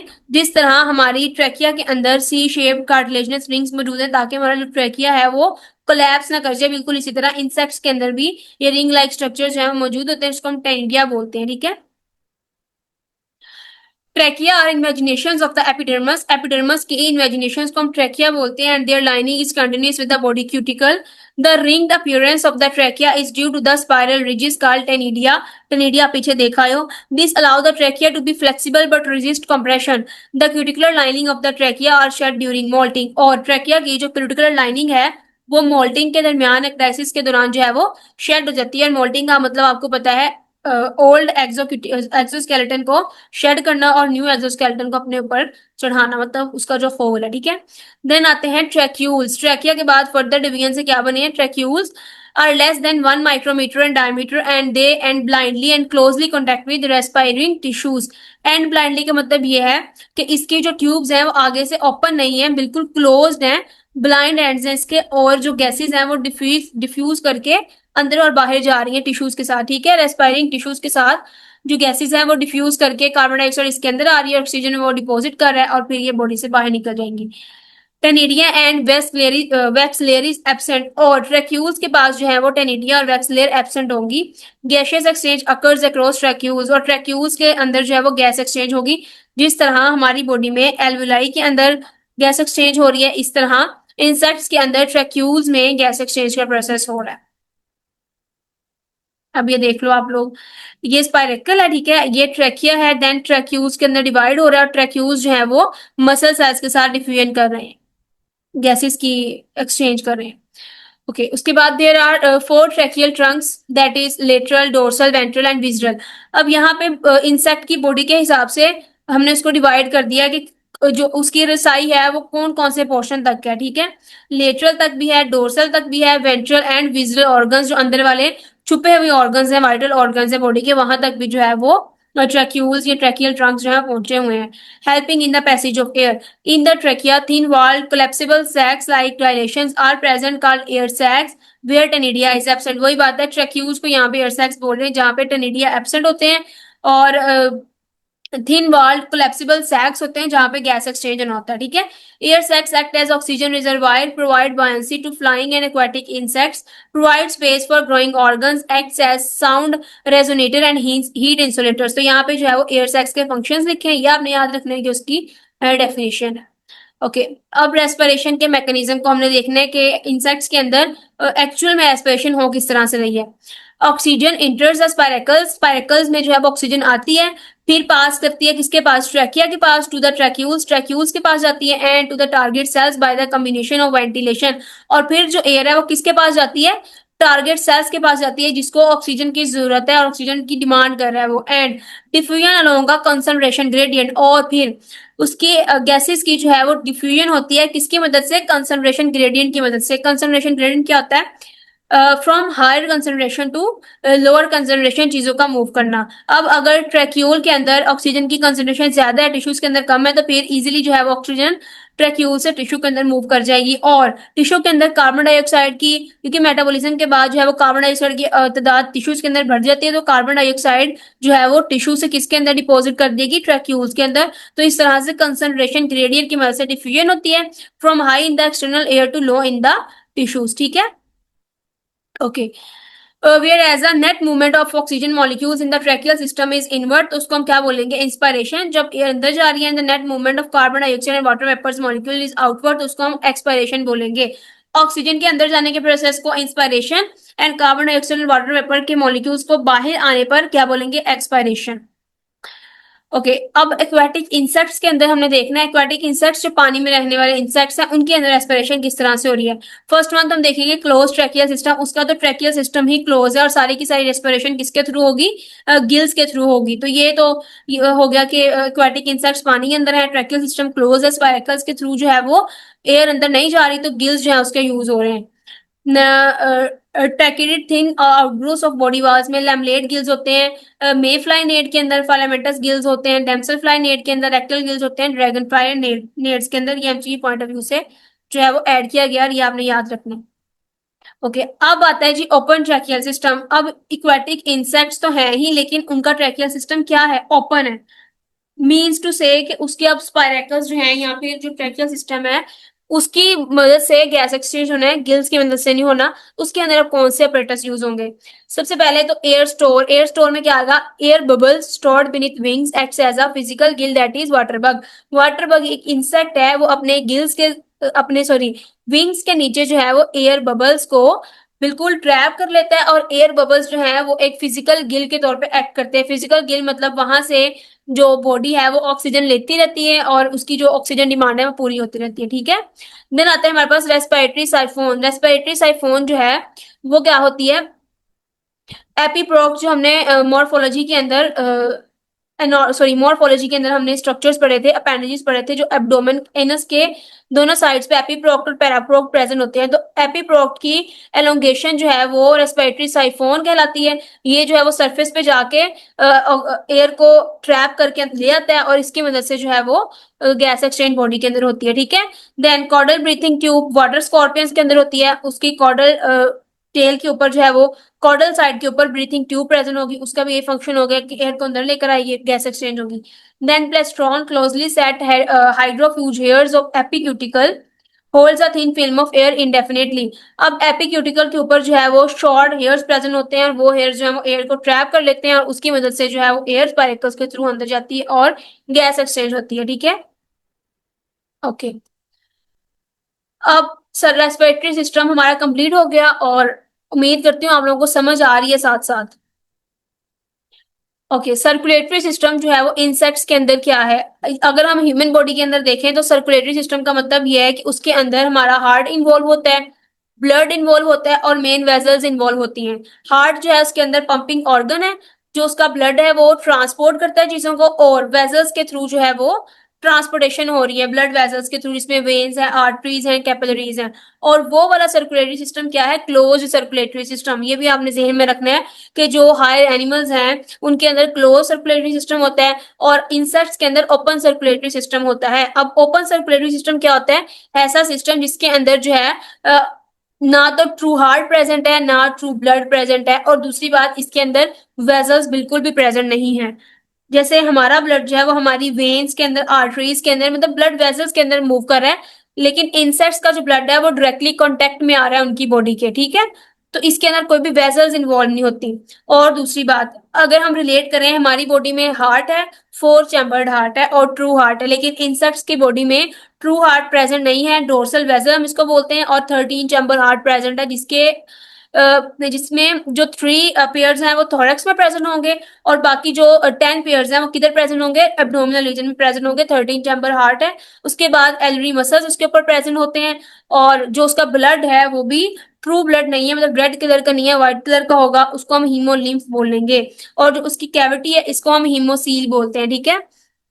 हीमोसील कैविटी के अंदर ये सारा का सारा ब्लड जो है वो फ्लो करेगा, डायरेक्ट कांटेक्ट में आएगा और सारी की सारी चीजों को जो है वो भी न्यूट्रिएंट्स वगैरह उसको स्टोर करके ट्रांसपोर्ट करेगा ये वाला ब्लड, ठीक है।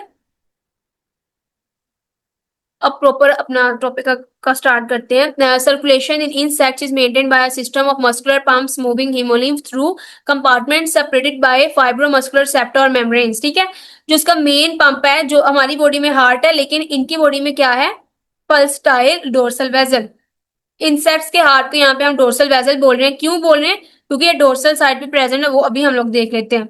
द इंटीरियर पार्ट में बी कॉल्ड एओटा। अब जो उसका इंटीरियर पार्ट है उसको एओटा बोलते हैं और पोस्टीरियर पार्ट को हार्ट बोलते हैं, ऐसा क्यों। अब यहाँ पर देखो, तो ये जो है वो हेड रीजन है, हेड रीजन के ऊपर जो है वो हार्ट नहीं प्रेजेंट। हेड के बाद क्या, ये थोरैक्स वाला रीजन है, थोरैक्स के बाद ये वाला एब्डोमिनल रीजन है। तो फर्स्ट 3 पेयर्स किसके अंदर प्रेजेंट होंगे, थोरैक्स के अंदर। अब बाकी जो है वो 10 पेयर्स किसके अंदर प्रेजेंट होंगे, एब्डोमन के अंदर प्रेजेंट होंगे। और ये वाले जो मसल्स हैं वो क्या है, एलरी मसल्स हैं, ठीक है। और ये हार्ट की कॉन्ट्रेक्शन को, रिलैक्सेशन को वो कंट्रोल करते हैं। अब ये आपको नजर आ रहा होगा कि ये मिड में है, बेटा ये मिड में नहीं है, ये डोर्सल साइड दिखाई गई है इंसेक्ट की, ठीक है। ऊपर वाली साइड जो हम बोलते हैं ऑपोजिट टू बेली साइड, तो ये डोर्सल साइड में हार्ट प्रेजेंट है। इसके नीचे वाली लेयर में हमारी उसकी इंसेक्ट की गट प्रेजेंट होगी और उसके नीचे वाली लेयर में इंसेक्ट का जो नर्वस सिस्टम है वो प्रेजेंट होगा। उसकी बेस पे भी हमने इसको जो है वो डिवाइड करना। अब ये देख लो आप लोग, ये सबसे पहले जो है वो इंसेक्ट की बॉडी है, ये उसका हेड रीजन है, ये उसका डोर्सल रीजन है, अंदर वाला उसका जो है वो ये वाला क्या कहते हैं इसको, मिडल रीजन इसको हम बोल सकते हैं। और इन सबसे नीचे वाला बेली साइड वाला रीजन क्या है, ventral reason.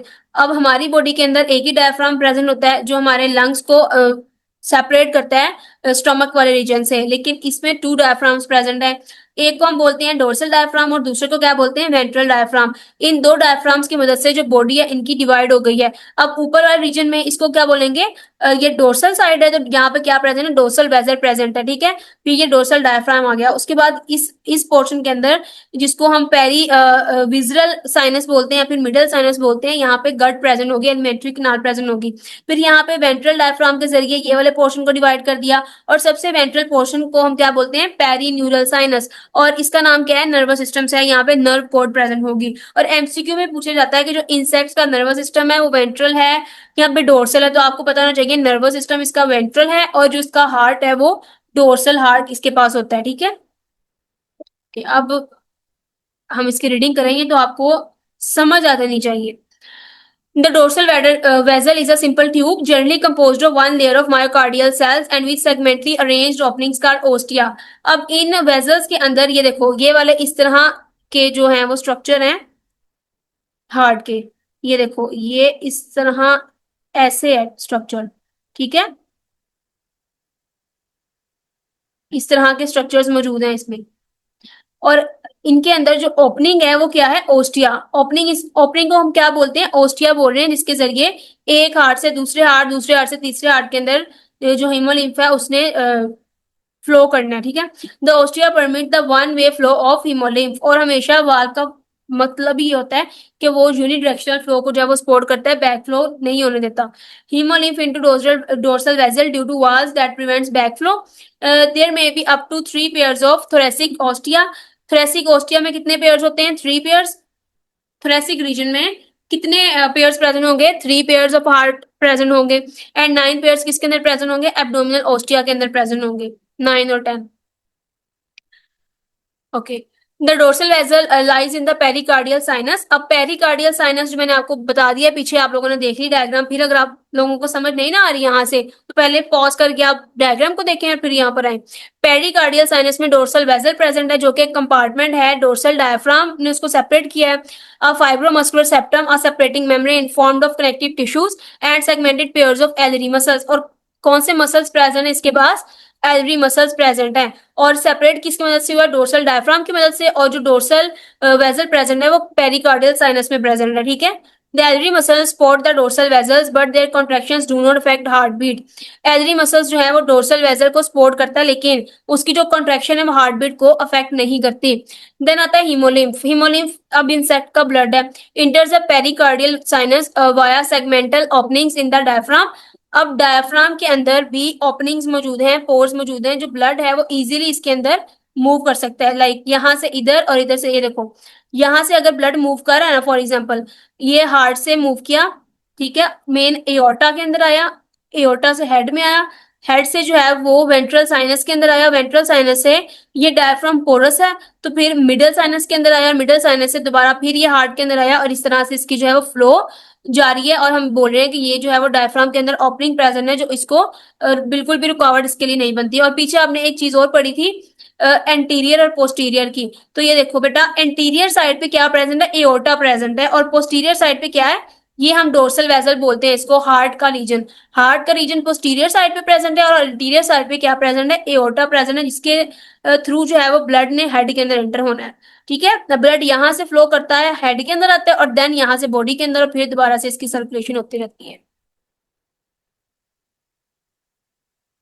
Waves of contraction start at the posterior end of the body. तो वही बात है, कॉन्ट्रेक्शन कहाँ से होनी है, बॉडी के पोस्टीरियर एंड से। Pump the haemolymph forward to the dorsal vessel, फिर वहां से जो है वो ब्लड को पंप कर दिया जाएगा डोर्सल वेसल में, and out via the aorta into the head. और ब्लड जो है वो बाहर कहाँ से निकलेगा, एओर्टा से बाहर निकलेगा, किस रीजन में, हेड वाले रीजन में आ जाएगा, ठीक है। Then next the appendages. Next, the appendages of the head and thorax are supplied with hemolymph, and it circulates postroventrally and finally returns to the pericardial sinus and dorsal vessel. Then another important component of the insect circulatory system is the ventral diaphragm. Ventral diaphragm भी आप लोगों ने देख लिया। A fibromuscular septum that lies in the floor of the body cavity associated with the ventral nerve cord. और इसके पास क्या होती है, वेंट्रल नर्व कोड प्रेजेंट होती है। Circulation of the haemolymph is aided by the active peristaltic contraction of the ventral diaphragm which track the hemolymph backwards and laterally in the perineural sinus below the diaphragm। ये सारा हमने जो है वो पढ़ लिया है। These movements are important in insects that use a circulation in thermoregulation.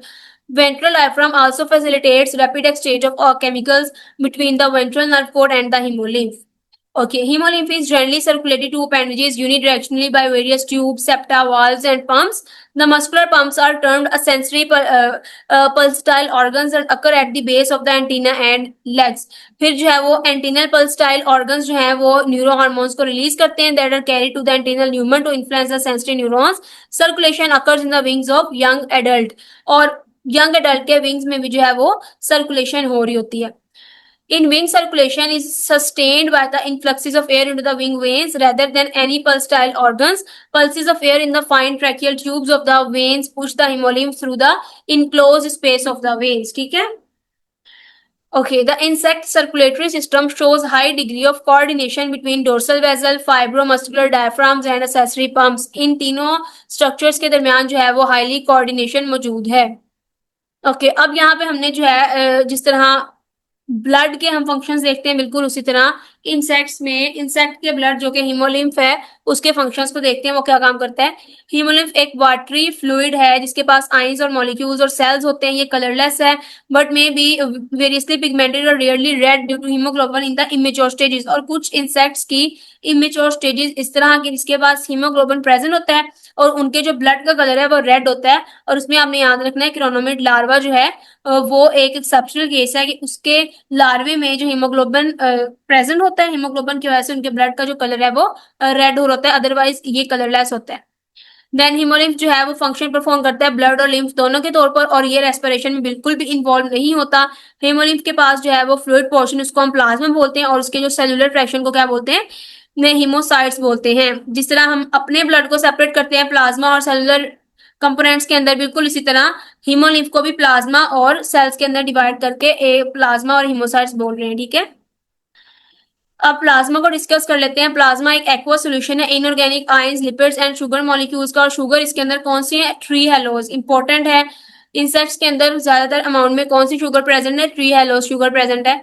माइनो acids proteins organic acids and दूसरे कंपाउंड्स प्रेजेंट है. पीएच इसकी जो है वो 6.7 है हाई यूजुअली मतलब एसिडिक है ये. और डेंसिटी इसके अंदर 1.01 टू 1.06 है. वाटर कंटेंट 84 टू 92% प्रेजेंट है. ठीक है इनऑर्गेनिक आयंस इसके अंदर जो प्रेजेंट हैं are sodium in predators and parasites. Parasites and predators के अंदर सोडियम आयंस प्रेजेंट होंगे ज्यादा अमाउंट में. और फेगोफेगस इन फाइटोफेगस इंसेक्ट्स के अंदर मैग्नीशियम और पोटाशियम आयंस ज्यादा प्रेजेंट होंगे. ठीक है कार्बोहाइड्रेट जो है वो ट्री हेलोज शुगर की फॉर्म में प्रेजेंट होगा इसके अंदर. और जो मेजर प्रोटीन्स है इसमें लिपोप्रोटीन्स एंड ग्लाइकोप्रोटीन्स और एंजाइम्स हैं वो आ जाएंगे प्रोटीन्स में. देन लिपिड्स जो है वो फैट पार्टिकल्स और लिपोप्रोटीन्स की सूरत में प्रेजेंट होगा. और अमाइनो एसिड्स की हायर कंसंट्रेशन जो है वो प्रेजेंट होगी. इसको हम अमाइनो एसिडीमिया बोलेंगे which affects the osmosis process. और वो ऑस्मोसिस प्रोसेस को भी इफेक्ट करेगा. In high altitude insects glycerol is present which acts as an anti freezing compounds. Nitrogenous waste जो है वो यूरिक एसिड की फॉर्म में इसके अंदर प्रेजेंट होगा. अब हमने देखने हैं हीमोसाइट्स जो के सेल्स हीमोलिम्फ के अंदर जो ब्लड सेल्स मौजूद हैं उनको हीमोसाइट्स बोलते हैं. और वो जो है वो न्यूक्लिएट होते हैं मतलब उनके अंदर न्यूक्लियस भी प्रेजेंट होता है. अब हमने डिफरेंट हीमोसाइट्स को स्टडी करना है. सबसे पहले आता है हमारे पास प्रो हीमोसाइट. ये स्मॉलेस्ट सेल्स होते हैं और इनके अंदर जो न्यूक्लियस होता है वो लार्ज होता है. प्लाज्मेटोसाइट्स फेगोसाइट्स भी बोलते हैं ये फेगोसाइटोसिस के अंदर हेल्प करते हैं. देन ग्रेनुलर हीमोसाइट्स जो है इसके पास लार्ज नंबर साइटोप्लाज्मिक इंक्लूजन्स मौजूद होती हैं. देन आते हैं spherule cell cytoplasmic inclusions obscure the nucleus. Cytoplasmic inclusions के पास जो है वो न्यूक्लियस प्रेजेंट होगा. देन आता है हमारे पास सिस्टोसाइट कोगुलोसाइट्स. ये जो है वो ब्लड कोगुलेशन और प्लाज्मा प्रेसिपिटेशन के अंदर काफी हेल्प करेगा. जिस तरह हमारी बॉडी के अंदर प्लेटलेट्स हैं तो इंसेक्ट्स की बॉडी के अंदर जो है वो साइटोसाइट मौजूद होंगे सिस्टोसाइट सॉरी जो ब्लड की कोगुलेशन करेंगे. देन आते हैं oenocytoids large cells with eccentric nucleus. Eccentric nucleus मतलब जो न्यूक्लियस की पोजीशन की बेस पे जो है वो न्यूक्लियस एक साइड को मूव किया होता है उसको हम इसेंट्रिक न्यूक्लियस बोलते हैं. तो लार्ज सेल्स के अंदर जो है वो इसेंट्रिक न्यूक्लियस प्रेजेंट होगा. Then adipohaemocytes round and round और ovoid with distinct fat droplets. Adipo का मतलब ये है कि इसके पास फैट ड्रॉपलेट्स मौजूद होंगे. Podocyte large flattened cells with number of protoplasmic projections. Then आता है वर्मीफॉर्म सेल्स. वर्मीफॉर्म सेल्स जो है वो rare type long thread like cells होते हैं. मतलब रेयर टाइप का मतलब है कम होते हैं और ये थ्रेड लाइक होते हैं. ठीक है ओके हीमोलिम्फ का फंक्शन पीछे भी हमने देख लिया. यहाँ पे क्विकली इसको ओवरव्यू कर लेते हैं. ये लुब्रिकेंट के तौर पे एक्ट करता है मतलब इंटरनल ऑर्गन्स को और जो है वो मॉइस्ट रखेगा. ठीक है और हाइड्रोलिक मीडियम पे के तौर पे भी काम परफॉर्म करता है. लाइक हाइड्रोस्टेटिक प्रेशर प्रोवाइड करता है. Develop due to the blood pumping is useful in following processes. और ये हाइड्रोस्टेटिक प्रेशर जो है हमें चाहिए कहाँ पे होता है एक्डाइसिस करने के लिए मतलब ओल्ड एक्सोस्केलेटन को शेड करने के लिए. देन विंग्स को एक्सपैंड करने के लिए पीनस को जो है वो एक्सपैंड करने के लिए मेल इंसेक्ट्स के अंदर, और बॉडी की shape, soft body organism caterpillars के अंदर बॉडी की शेप को मेंटेन करने के लिए हमें हीमोलिम्फ का जो है वो हाइड्रोस्टेटिक प्रेशर यूजफुल यहाँ पे चाहिए होता है, ठीक है। फिर जो है ये इंपॉर्टेंट ट्रांसपोर्टेशन एंड स्टोरेज करता है, मतलब कोई भी न्यूट्रिएंट्स जो है वो बन रहे हैं उसको स्टोर कर लेगा और बॉडी को जो है वो ट्रांसपोर्ट कर देगा हीमोलिम्फ वो वाले न्यूट्रिएंट्स या फिर यूजफुल मटेरियल एंजाइम्स वगैरह, ठीक है। जिस तरह हमारी बॉडी में होता है बिल्कुल इंसेक्ट्स की बॉडी में भी होता है। डाइजेस्टेड न्यूट्रिएंट्स, हार्मोन्स और गैसेस को ट्रांसपोर्ट कर देगा haemolymph with the help of haemolymph. Haemolymph की मदद से एनिमल, जो इंसेक्ट की बात करें, वो इन सारी चीजों को जो है वो ट्रांसमिट करेगा और ये वेस्ट मटेरियल को भी रिमूव कर देगा एसिडिटी ऑर्गन्स के through. Water and raw materials required for the histogenesis is stored in the haemolymph, ठीक है। देन ये प्रोटेक्शन प्रोवाइड करता है, लाइक फेगोसाइटोसिस करता है, उसके बाद इनकैप्सुलेशन करता है फूड को, मतलब इनकैप्सुलेशन का मतलब होता है उसके इर्द गिर्द लेयर चढ़ा देगा ताकि उसकी वजह से दूसरी चीजों को नुकसान न पहुंचे। डिटॉक्सिफिकेशन करेगा, कोगुलेशन करेगा, जो वुंड है जख्मों की हीलिंग करेगा। Non cellular components like lysozymes also kill the invading bacteria. Okay, heat की ट्रांसफरिंग भी हीमोलिम्फ के जरिए होती है और ऑस्मोटिक प्रेशर को भी जो है ये मेंटेन रखता है। रिफ्लेक्स ब्लीडिंग मतलब exudation of hemolymph through slit pore etc repels natural enemies that is aphids। Aphids के अंदर ये नेचुरल एनिमीज को रिपेल करता है। मेटाबॉलिक मीडियम में haemolymph serves as a medium for the ongoing metabolic reactions. Trehalose is converted into glucose, मतलब सारे के सारे जो मेटाबॉलिक प्रोसेसेस हो रहे होते हैं उसके अंदर होते हैं, जैसे ट्री हेलोज कन्वर्ट हो गए ग्लूकोज में जो है वो जाती है, तो फिर ये भी हीमोलिम्फ की मदद से ही होता है, ठीक है। ओके, आज का जो हमारा लास्ट पोर्शन है वो है नर्वस सिस्टम। जिस तरह हमारी बॉडी के अंदर नर्वस सिस्टम मौजूद है, उसमें सेंट्रल नर्वस सिस्टम है, पेरिफेरल नर्वस सिस्टम है और उसके अंदर न्यूरॉन्स मौजूद हैं जिसको हम बोलते हैं sensory neurons, motor neurons, inter neurons. बिल्कुल इसी तरह इंसेक्ट्स के नर्वस सिस्टम में भी हमने ये सारी चीजों को जो है वो स्टडी करना है, ठीक है।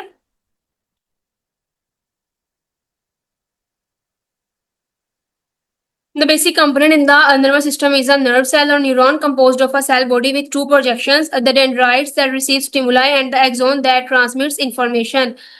Dendrites, cell body and axons के बारे में आपको तो बखूबी पता होगा, ठीक है।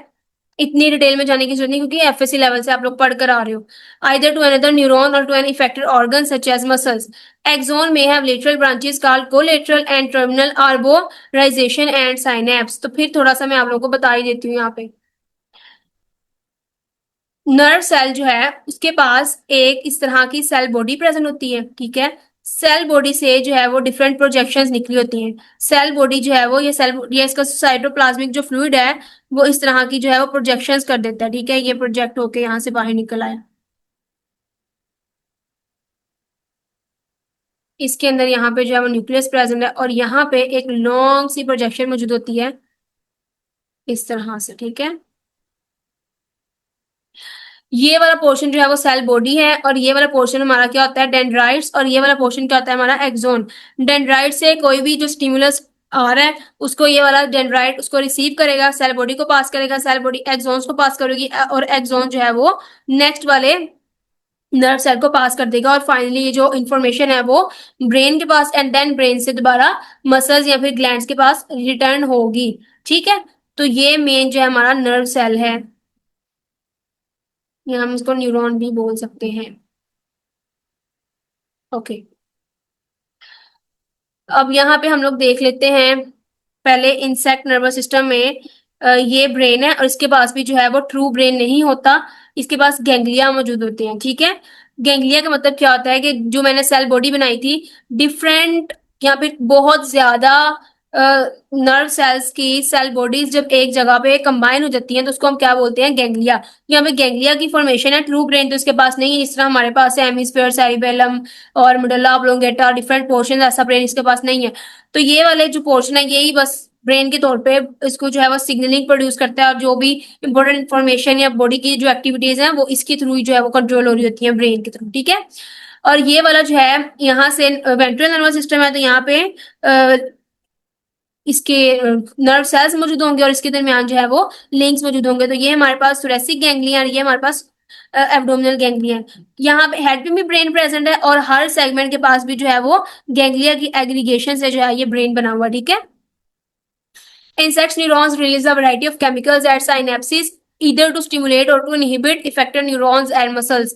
साइनेप्स का मतलब क्या होता है, जैसे मैंने आपको बोला कि यहाँ पे जो है हमारे पास अगर एक न्यूरॉन है, नर्व सेल है, ठीक है। यहाँ फॉर एग्जाम्पल यहाँ पे मेरे पास ये एक जो है वो नर्व सेल है और यहाँ पे दूसरा नर्व सेल, तो इसके दरमियान का जो पोर्शन है इसको हम क्या बोलते हैं, साइनेप्स, जहाँ पे आके ये दोनों आपस में इंटरेक्ट कर रहे हैं, ठीक है। तो इसमें जो एनिमल्स हैं, सॉरी ये वाले जो इंसेक्ट्स हैं, ये इंसेक्ट्स केमिकल्स को रिलीज करते हैं साइनेप्सिस में और साइनेप्सिस के थ्रू जो है वो कोऑर्डिनेशन होती है, ठीक है। एसिटाइल कोलिन एंड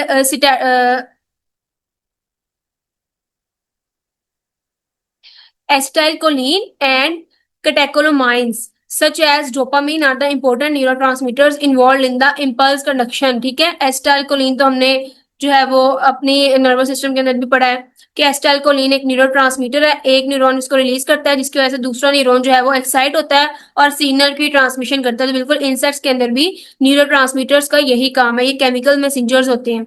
न्यूरॉन्स को जो है वो स्ट्रक्चरल फंक्शन की बेस पे स्ट्रक्चरल बेसिस पर, स्ट्रक्चर और फंक्शन की बेस पे हम सेपरेट करते हैं। सबसे पहले हम स्ट्रक्चरल बेसिस पे पढ़ेंगे, फिर फंक्शनल बेसिस पे पढ़ेंगे। स्ट्रक्चरल बेसिस पे हमने इसको डिवाइड किया है मोनोपोलर, बाइपोलर एंड मल्टीपोलर के अंदर।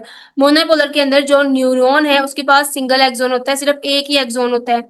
बाइपोलर में न्यूरॉन के पास प्रॉक्सिमल एक्सोन होता है और लॉन्ग डिस्टल डेंड्राइट मौजूद होता है। मल्टीपोलर में जो न्यूरॉन है उसके पास प्रॉक्सिमल एक्सोन होता है और मैनी डिस्टल डेंड्राइट्स मौजूद होते हैं, ठीक है। और यहाँ पे जो है उसकी आप फिगर्स डायग्राम्स भी देख सकते हो। देन आता है फंक्शनल। फंक्शनल बेसिस पे हम sensory, motor and inter neurons जो है उसको सेपरेट आउट करते हैं। Sensory neurons, it conducts impulse from sense organs to the central nervous system. अब सेंसरी न्यूरॉन्स का काम क्या है, ये जो है वो मैसेज को लेकर जाएगी हमारे सेंस ऑर्गन से किधर, सेंट्रल नर्वस सिस्टम के पास। मोटर न्यूरॉन्स क्या करेंगे, ये मैसेज को लेकर जाएंगे सेंट्रल नर्वस सिस्टम से किसके पास, इफेक्टेड ऑर्गन्स के पास, जिसने अब रिस्पॉन्स करना, ठीक है।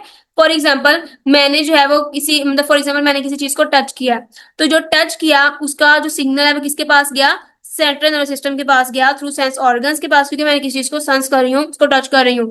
देन अब अगर मुझे हर्ट हो रहा है, ठीक है, तो मैंने अपना हाथ पीछे हटाना है, तो पीछे हटाने के लिए मोटर न्यूरॉन्स आएंगे, किससे मैसेज लेकर, सेंट्रल नर्वस सिस्टम से मैसेज लेकर किसके पास, इफेक्टेड ऑर्गन्स के पास, जो ऑर्गन्स इफेक्ट हो रहे हैं, तो वो मैं अपना हाथ जो है वहां से पीछे कर लूंगी। और इंसेक्ट्स के केस में भी यही होगा। और इंटर न्यूरॉन्स जो है वो एसोसिएशन न्यूरॉन्स है, interlink sensory and motor neurons, और ये जो है वो ब्रेन के अंदर प्रेजेंट होते हैं और इन दोनों के दरमियान जो है वो एसोसिएशन क्रिएट करते हैं। यहाँ पे देख लो, ये सेंसरी रिसेप्टर्स हैं, यहाँ से मैसेज आया सेंसरी न्यूरॉन्स के थ्रू किसके पास, इंटर न्यूरॉन्स के पास। इंटर न्यूरॉन्स ब्रेन के अंदर प्रेजेंट होते हैं, यहाँ पे सारी इसकी जब इंटरप्रिटेशन हुई, सारा कुछ हुआ, उसके बाद जो सिग्नल गया मोटर न्यूरॉन्स के जरिए इफेक्टर्स के पास, ठीक है। ओके अब हमने देखना है गैंग्लिया क्या होते हैं। Cell bodies of inter neurons and motor neurons are aggregated with fibres interconnecting all types of nerve cells to form nerve centres called ganglia. मतलब के जो न्यूरॉन्स और मोटर न्यूरॉन्स की सेल बॉडीज हैं वो एक जगह पे एग्रीगेट करके क्या बना देती हैं, गैंग्लिया बना देती हैं, ठीक है। अब हमने इंपल्स कंडक्शन का मैकेनिज्म पढ़ना है। Impulses are conducted by the neurons by two means, दो तरह से जो है वो इंपल्स की कंडक्शन होनी है। पहली तो एक्सोनिक कंडक्शन होनी है और दूसरी हमारे पास कंडक्शन होनी है साइनेप्टिक कंडक्शन। एक्सोनिक कंडक्शन किस तरह से होगी, जो आयनिक कंपोजिशन है varies between inside and outside of axon. जो मैंने आपको एक्सोन का स्ट्रक्चर दिखाया था उसके इंटर एंड आउटसाइड पे आयंस की कंपोजिशन में डिफरेंस आएगा, जिसकी मदद से जो है वो एक्साइटेबल कंडीशंस प्रोड्यूस होंगी which leads to impulse conduction act as electrical response. जिस तरह बेटा हमने जो है वो अपना रिस्पॉन्स पढ़ा था, इलेक्ट्रिकल इंपल्स किस तरह से ट्रांसमिट करती है कि हमारे जो इलेक्ट्रिकल जो हमारे आयंस हैं सोडियम, क्लोराइड, पोटाशियम, उनके अंदर इम्बैलेंस हो जाता है आउटसाइड एंड इनसाइड मेम्ब्रेन्स के अंदर। बिल्कुल इसी तरह एक्सोनिक कंडक्शन में भी एक्सोन के इंटरनल पोर्शन में भी और आउटसाइड में भी आयंस की कंपोजिशन में डिफरेंस आएगा। उन कंपोजिशन में डिफरेंस आने की वजह से जो है एक्साइटेबल कंडीशंस प्रोड्यूस होंगी और वो वाली कंडीशंस जो है वो इंपल्स को जनरेट करेंगी और इलेक्ट्रिकल रिस्पॉन्स क्रिएट करेंगी, ठीक है। बिल्कुल इस तरह से inside axon and outside axon में जो है वो आयंस का डिफरेंस आया और जो है मैसेज की कंडक्शन हुई। देन आता है साइनेप्टिक कंडक्शन। साइनेप्टिक कंडक्शन के अंदर क्या होगा कि मैंने आपको बोला साइनेप्स। साइनेप्स क्या है, ये हमारे पास एक न्यूरॉन है, यहाँ पे दूसरा न्यूरॉन है। एक न्यूरॉन जो है यहाँ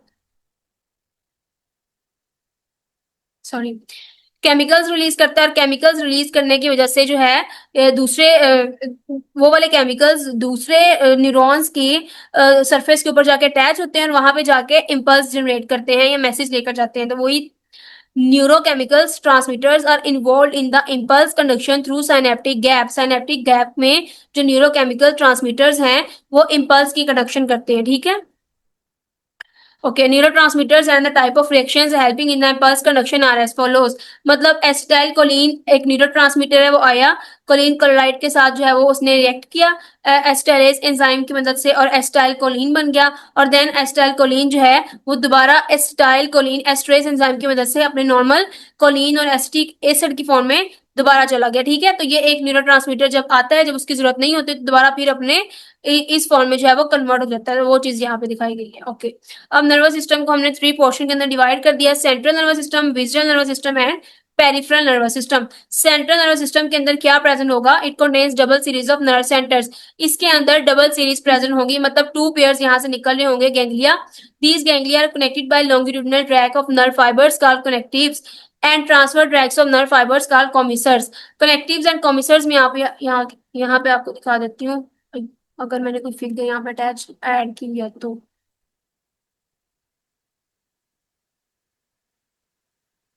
ओहो, ओके, ये देखो 2 पेयर्स है, मतलब यहाँ पे एक पेयर आ रहा है और दूसरा पेयर वहां पे जा रहा है। तो ये वाले इसके दरमियान जो यहाँ पे कनेक्शंस मौजूद है इसको हम कनेक्टिव्स बोलते हैं। और कॉमिसर्स का मतलब ये है कि जो इधर वाले पेयर है गैंग्लिया का और जो दूसरा पेयर है उनके दरमियान लिंक बनाने के लिए यहाँ पे कुछ नर्व्स मौजूद है, उसको हम क्या बोलते हैं? कॉमिसर्स बोलते हैं।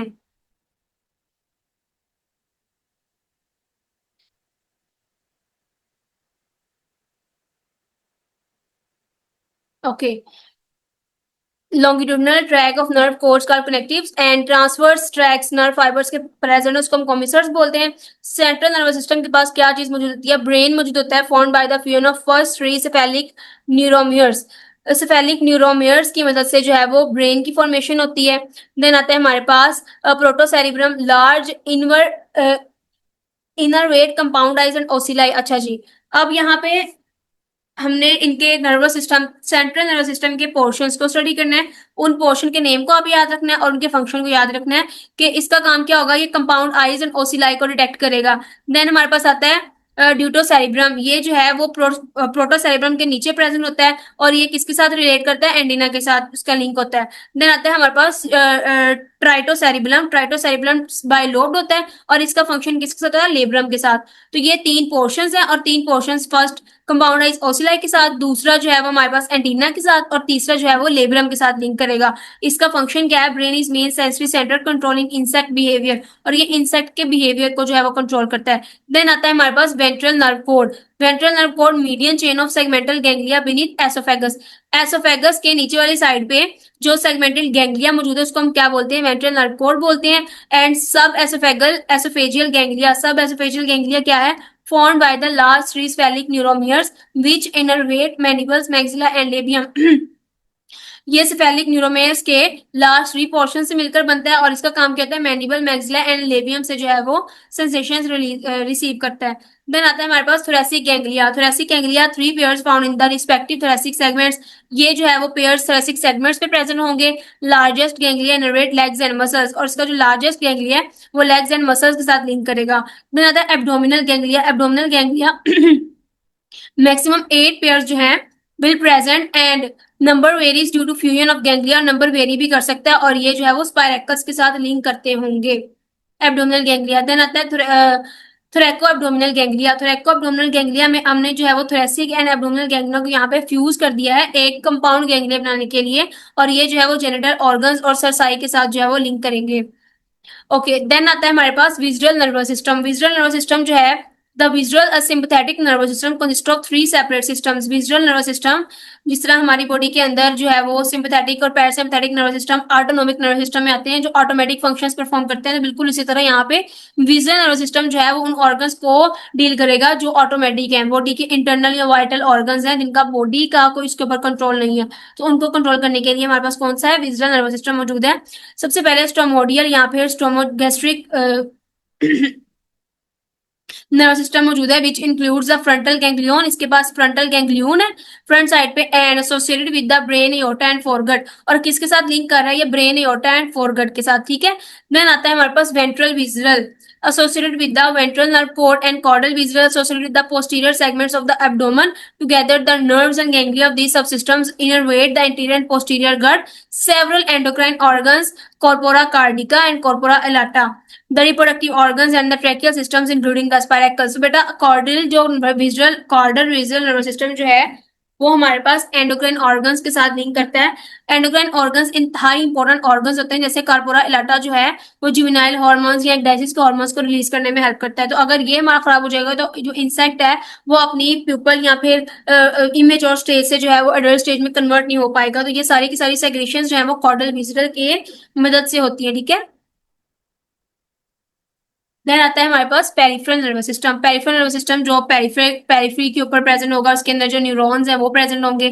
The peripheral nervous system consist of all the motor neurons axons that radiate to the muscles from the ganglia to the central nervous system and visual nervous system, plus the sensory neurons to the sensory neurons of the cuticular sensory structures, the sense organs that receives mechanical, chemical, thermal or visual stimuli from an environment। ठीक है, peripheral nervous system की तो आपने अपने peripheral nervous system के साथ link करके जो है वो सोचना है कि इसके अंदर सारे के सारे मोटर न्यूरॉन्स में सेंट्रल सिस्टम मोटर न्यूरॉन से जो सिग्नल्स आ रहे हैं और then sensory neuron sense organs से जो सिग्नल आ रहे हैं और हम भेज रहे हैं मोटर न्यूरॉन्स के जरिए ग्लैंड्स और मसल्स को, तो वो सारे के सारे प्रोसेसेस किसके अंदर इन्वॉल्व होंगे? पेरिफेरल नर्वस सिस्टम के अंदर इन्वॉल्व होंगे। ओके स्टूडेंट्स, यहाँ पे जो है वो हमारा नर्वस सिस्टम का पोर्शन क्लियर हो गया, ठीक है। नर्वस सिस्टम का पोर्शन काफी आसान था अगर आप इसको रिलेट करके पढ़ो इसके साथ ह्यूमन बॉडी के साथ, ठीक है। ओके ऑब्जेक्टिव हम डिस्कस कर लेते हैं। What is the origin of the foregut in insects? Ectodermal, endodermal, mesodermal, यहाँ पे नन ऑफ द अबव। तो एक्टोडर्मल ओरिजिन होता है foregut. Then what is the function of the pharynx in the insects? To suck, to grind food, to suck food into esophagus, to store food, to digest food, to suck food into the esophagus. Then what is the name of the related distal part of the esophagus that acts as a food reservoir? Crop, proventriculus, gizzard या Siberium। crop इसके अंदर आ जाएगा। What is the origin of the midgut in insects? ectodermal, endodermal, mesodermal, यहाँ पे none of the above। endodermal in origin। What is the primary function of the lipase and protease in gaseous saliva? To produce tissue necrosis and phytotoxemia, to digest lipids and proteins, to prevent blood clotting, to produce indorestic acid, to digest lipids and proteins। Which enzyme is present in plant bug saliva? Pectinase, amylase, maltase, invertase। तो pectinase, तो मैंने इसलिए कहा था कि यहाँ से आपको आइडिया हो जाएगा कि किस तरह के एमसीक्यू जो है वो पूछे जाते हैं पेपर पॉइंट ऑफ व्यू से। एमसीक्यूज इंपॉर्टेंट है कि कौन से एंजाइम, कौन से प्लांट में कौन सा एंजाइम है, कौन सा एंजाइम क्या फंक्शन परफॉर्म करता है, ठीक है। Then what is the role of the anticoagulant in mosquito saliva? To prevent blood clotting, to produce tissue necrosis and phytotoxemia, to digest lipids and proteins, to produce indoletic acid, to prevent blood clotting। ठीक हो गया। What is the substrate for the enzyme amylase? Starch, maltose, sucrose, protein। तो starch substrate है जिसके ऊपर amylase enzyme act करता है। Which insect group has the enzyme cellulase? Phytophagous larva, omnivorous insects, nectar feeders या फिर wood boring insects and termites। So last option जो है वो करेक्ट है। What is the role of the flagellate protozoa in insects? To produce cellulase for cellulose digestion, to help in wax digestion, to produce amylase for starch digestion, to produce lipase for lipid digestion। तो first option is correct, to produce cellulase for cellulose digestion। Which bacteria helps in wax digestion in wax moth? Flagellate, protozoa, bacteria, fungi, none of the above. तो bacteria जो है वो wax की digestion करवाता है। What is the term for the respiratory system in which all spiracles are functional? कौन से term हम यूज करें इसमें तमाम स्पाइरेकल्स जो है फंक्शनल होते हैं? होलोनोस्टिक, हेमिनोस्टिक, पेरिनोस्टिक या फिर एनोस्टिक। होलोनोस्टिक, इसके अंदर सारे के सारे स्पाइरेकल्स फंक्शनल है। विच of the following is not a type of tracheal trunk? Tracheal trunk की जो है वो कौन सी यहाँ पे टाइप नहीं है, जो यहाँ पे मैं हाईलाइट करना भूल गई हूँ। लेटरल, डोर्सल, वेंट्रल या फिर सेरिब्रल। तो सेरिब्रल पोर्शन इसके यहाँ पे डी ऑप्शन जो है वो करेक्ट है। ये तीनों उसकी टाइप्स है, सेरिब्रल जो है यहाँ पे उसकी टाइप नहीं है ट्रैकियल ट्रंक की। Then how do aquatic insects with a closed tracheal system exchange gases? Through spiracles, through the body surface, through gills, through a combination of spiracles and gills, through the body surface. Then which of the following is not a function of the haemolymph? Most important question है, काफी conceptual भी है कि haemolymph का कौन सा function है इसमें इन्वॉल्व नहीं है। Production, heat transfer, maintenance, osmotic pressure या फिर रेस्पिरेशन। तो इंसेक्ट का हीमोलिम्फ जो है वो रेस्पिरेशन में इन्वॉल्व नहीं है। ओके स्टूडेंट्स, यहाँ पे हमारा जो आज का एनाटॉमी का फर्स्ट पार्ट जो है वो एंड होता है और आप लोगों ने वेट करना है एनाटॉमी का सेकंड पार्ट आने तक का। अगर आपको वीडियो पसंद आई है तो आप इसको जरूर अपने फेलोज के साथ शेयर करें ताकि वो भी इससे फायदा उठाएं, ठीक है। ओके स्टूडेंट्स, अल्लाह हाफिज।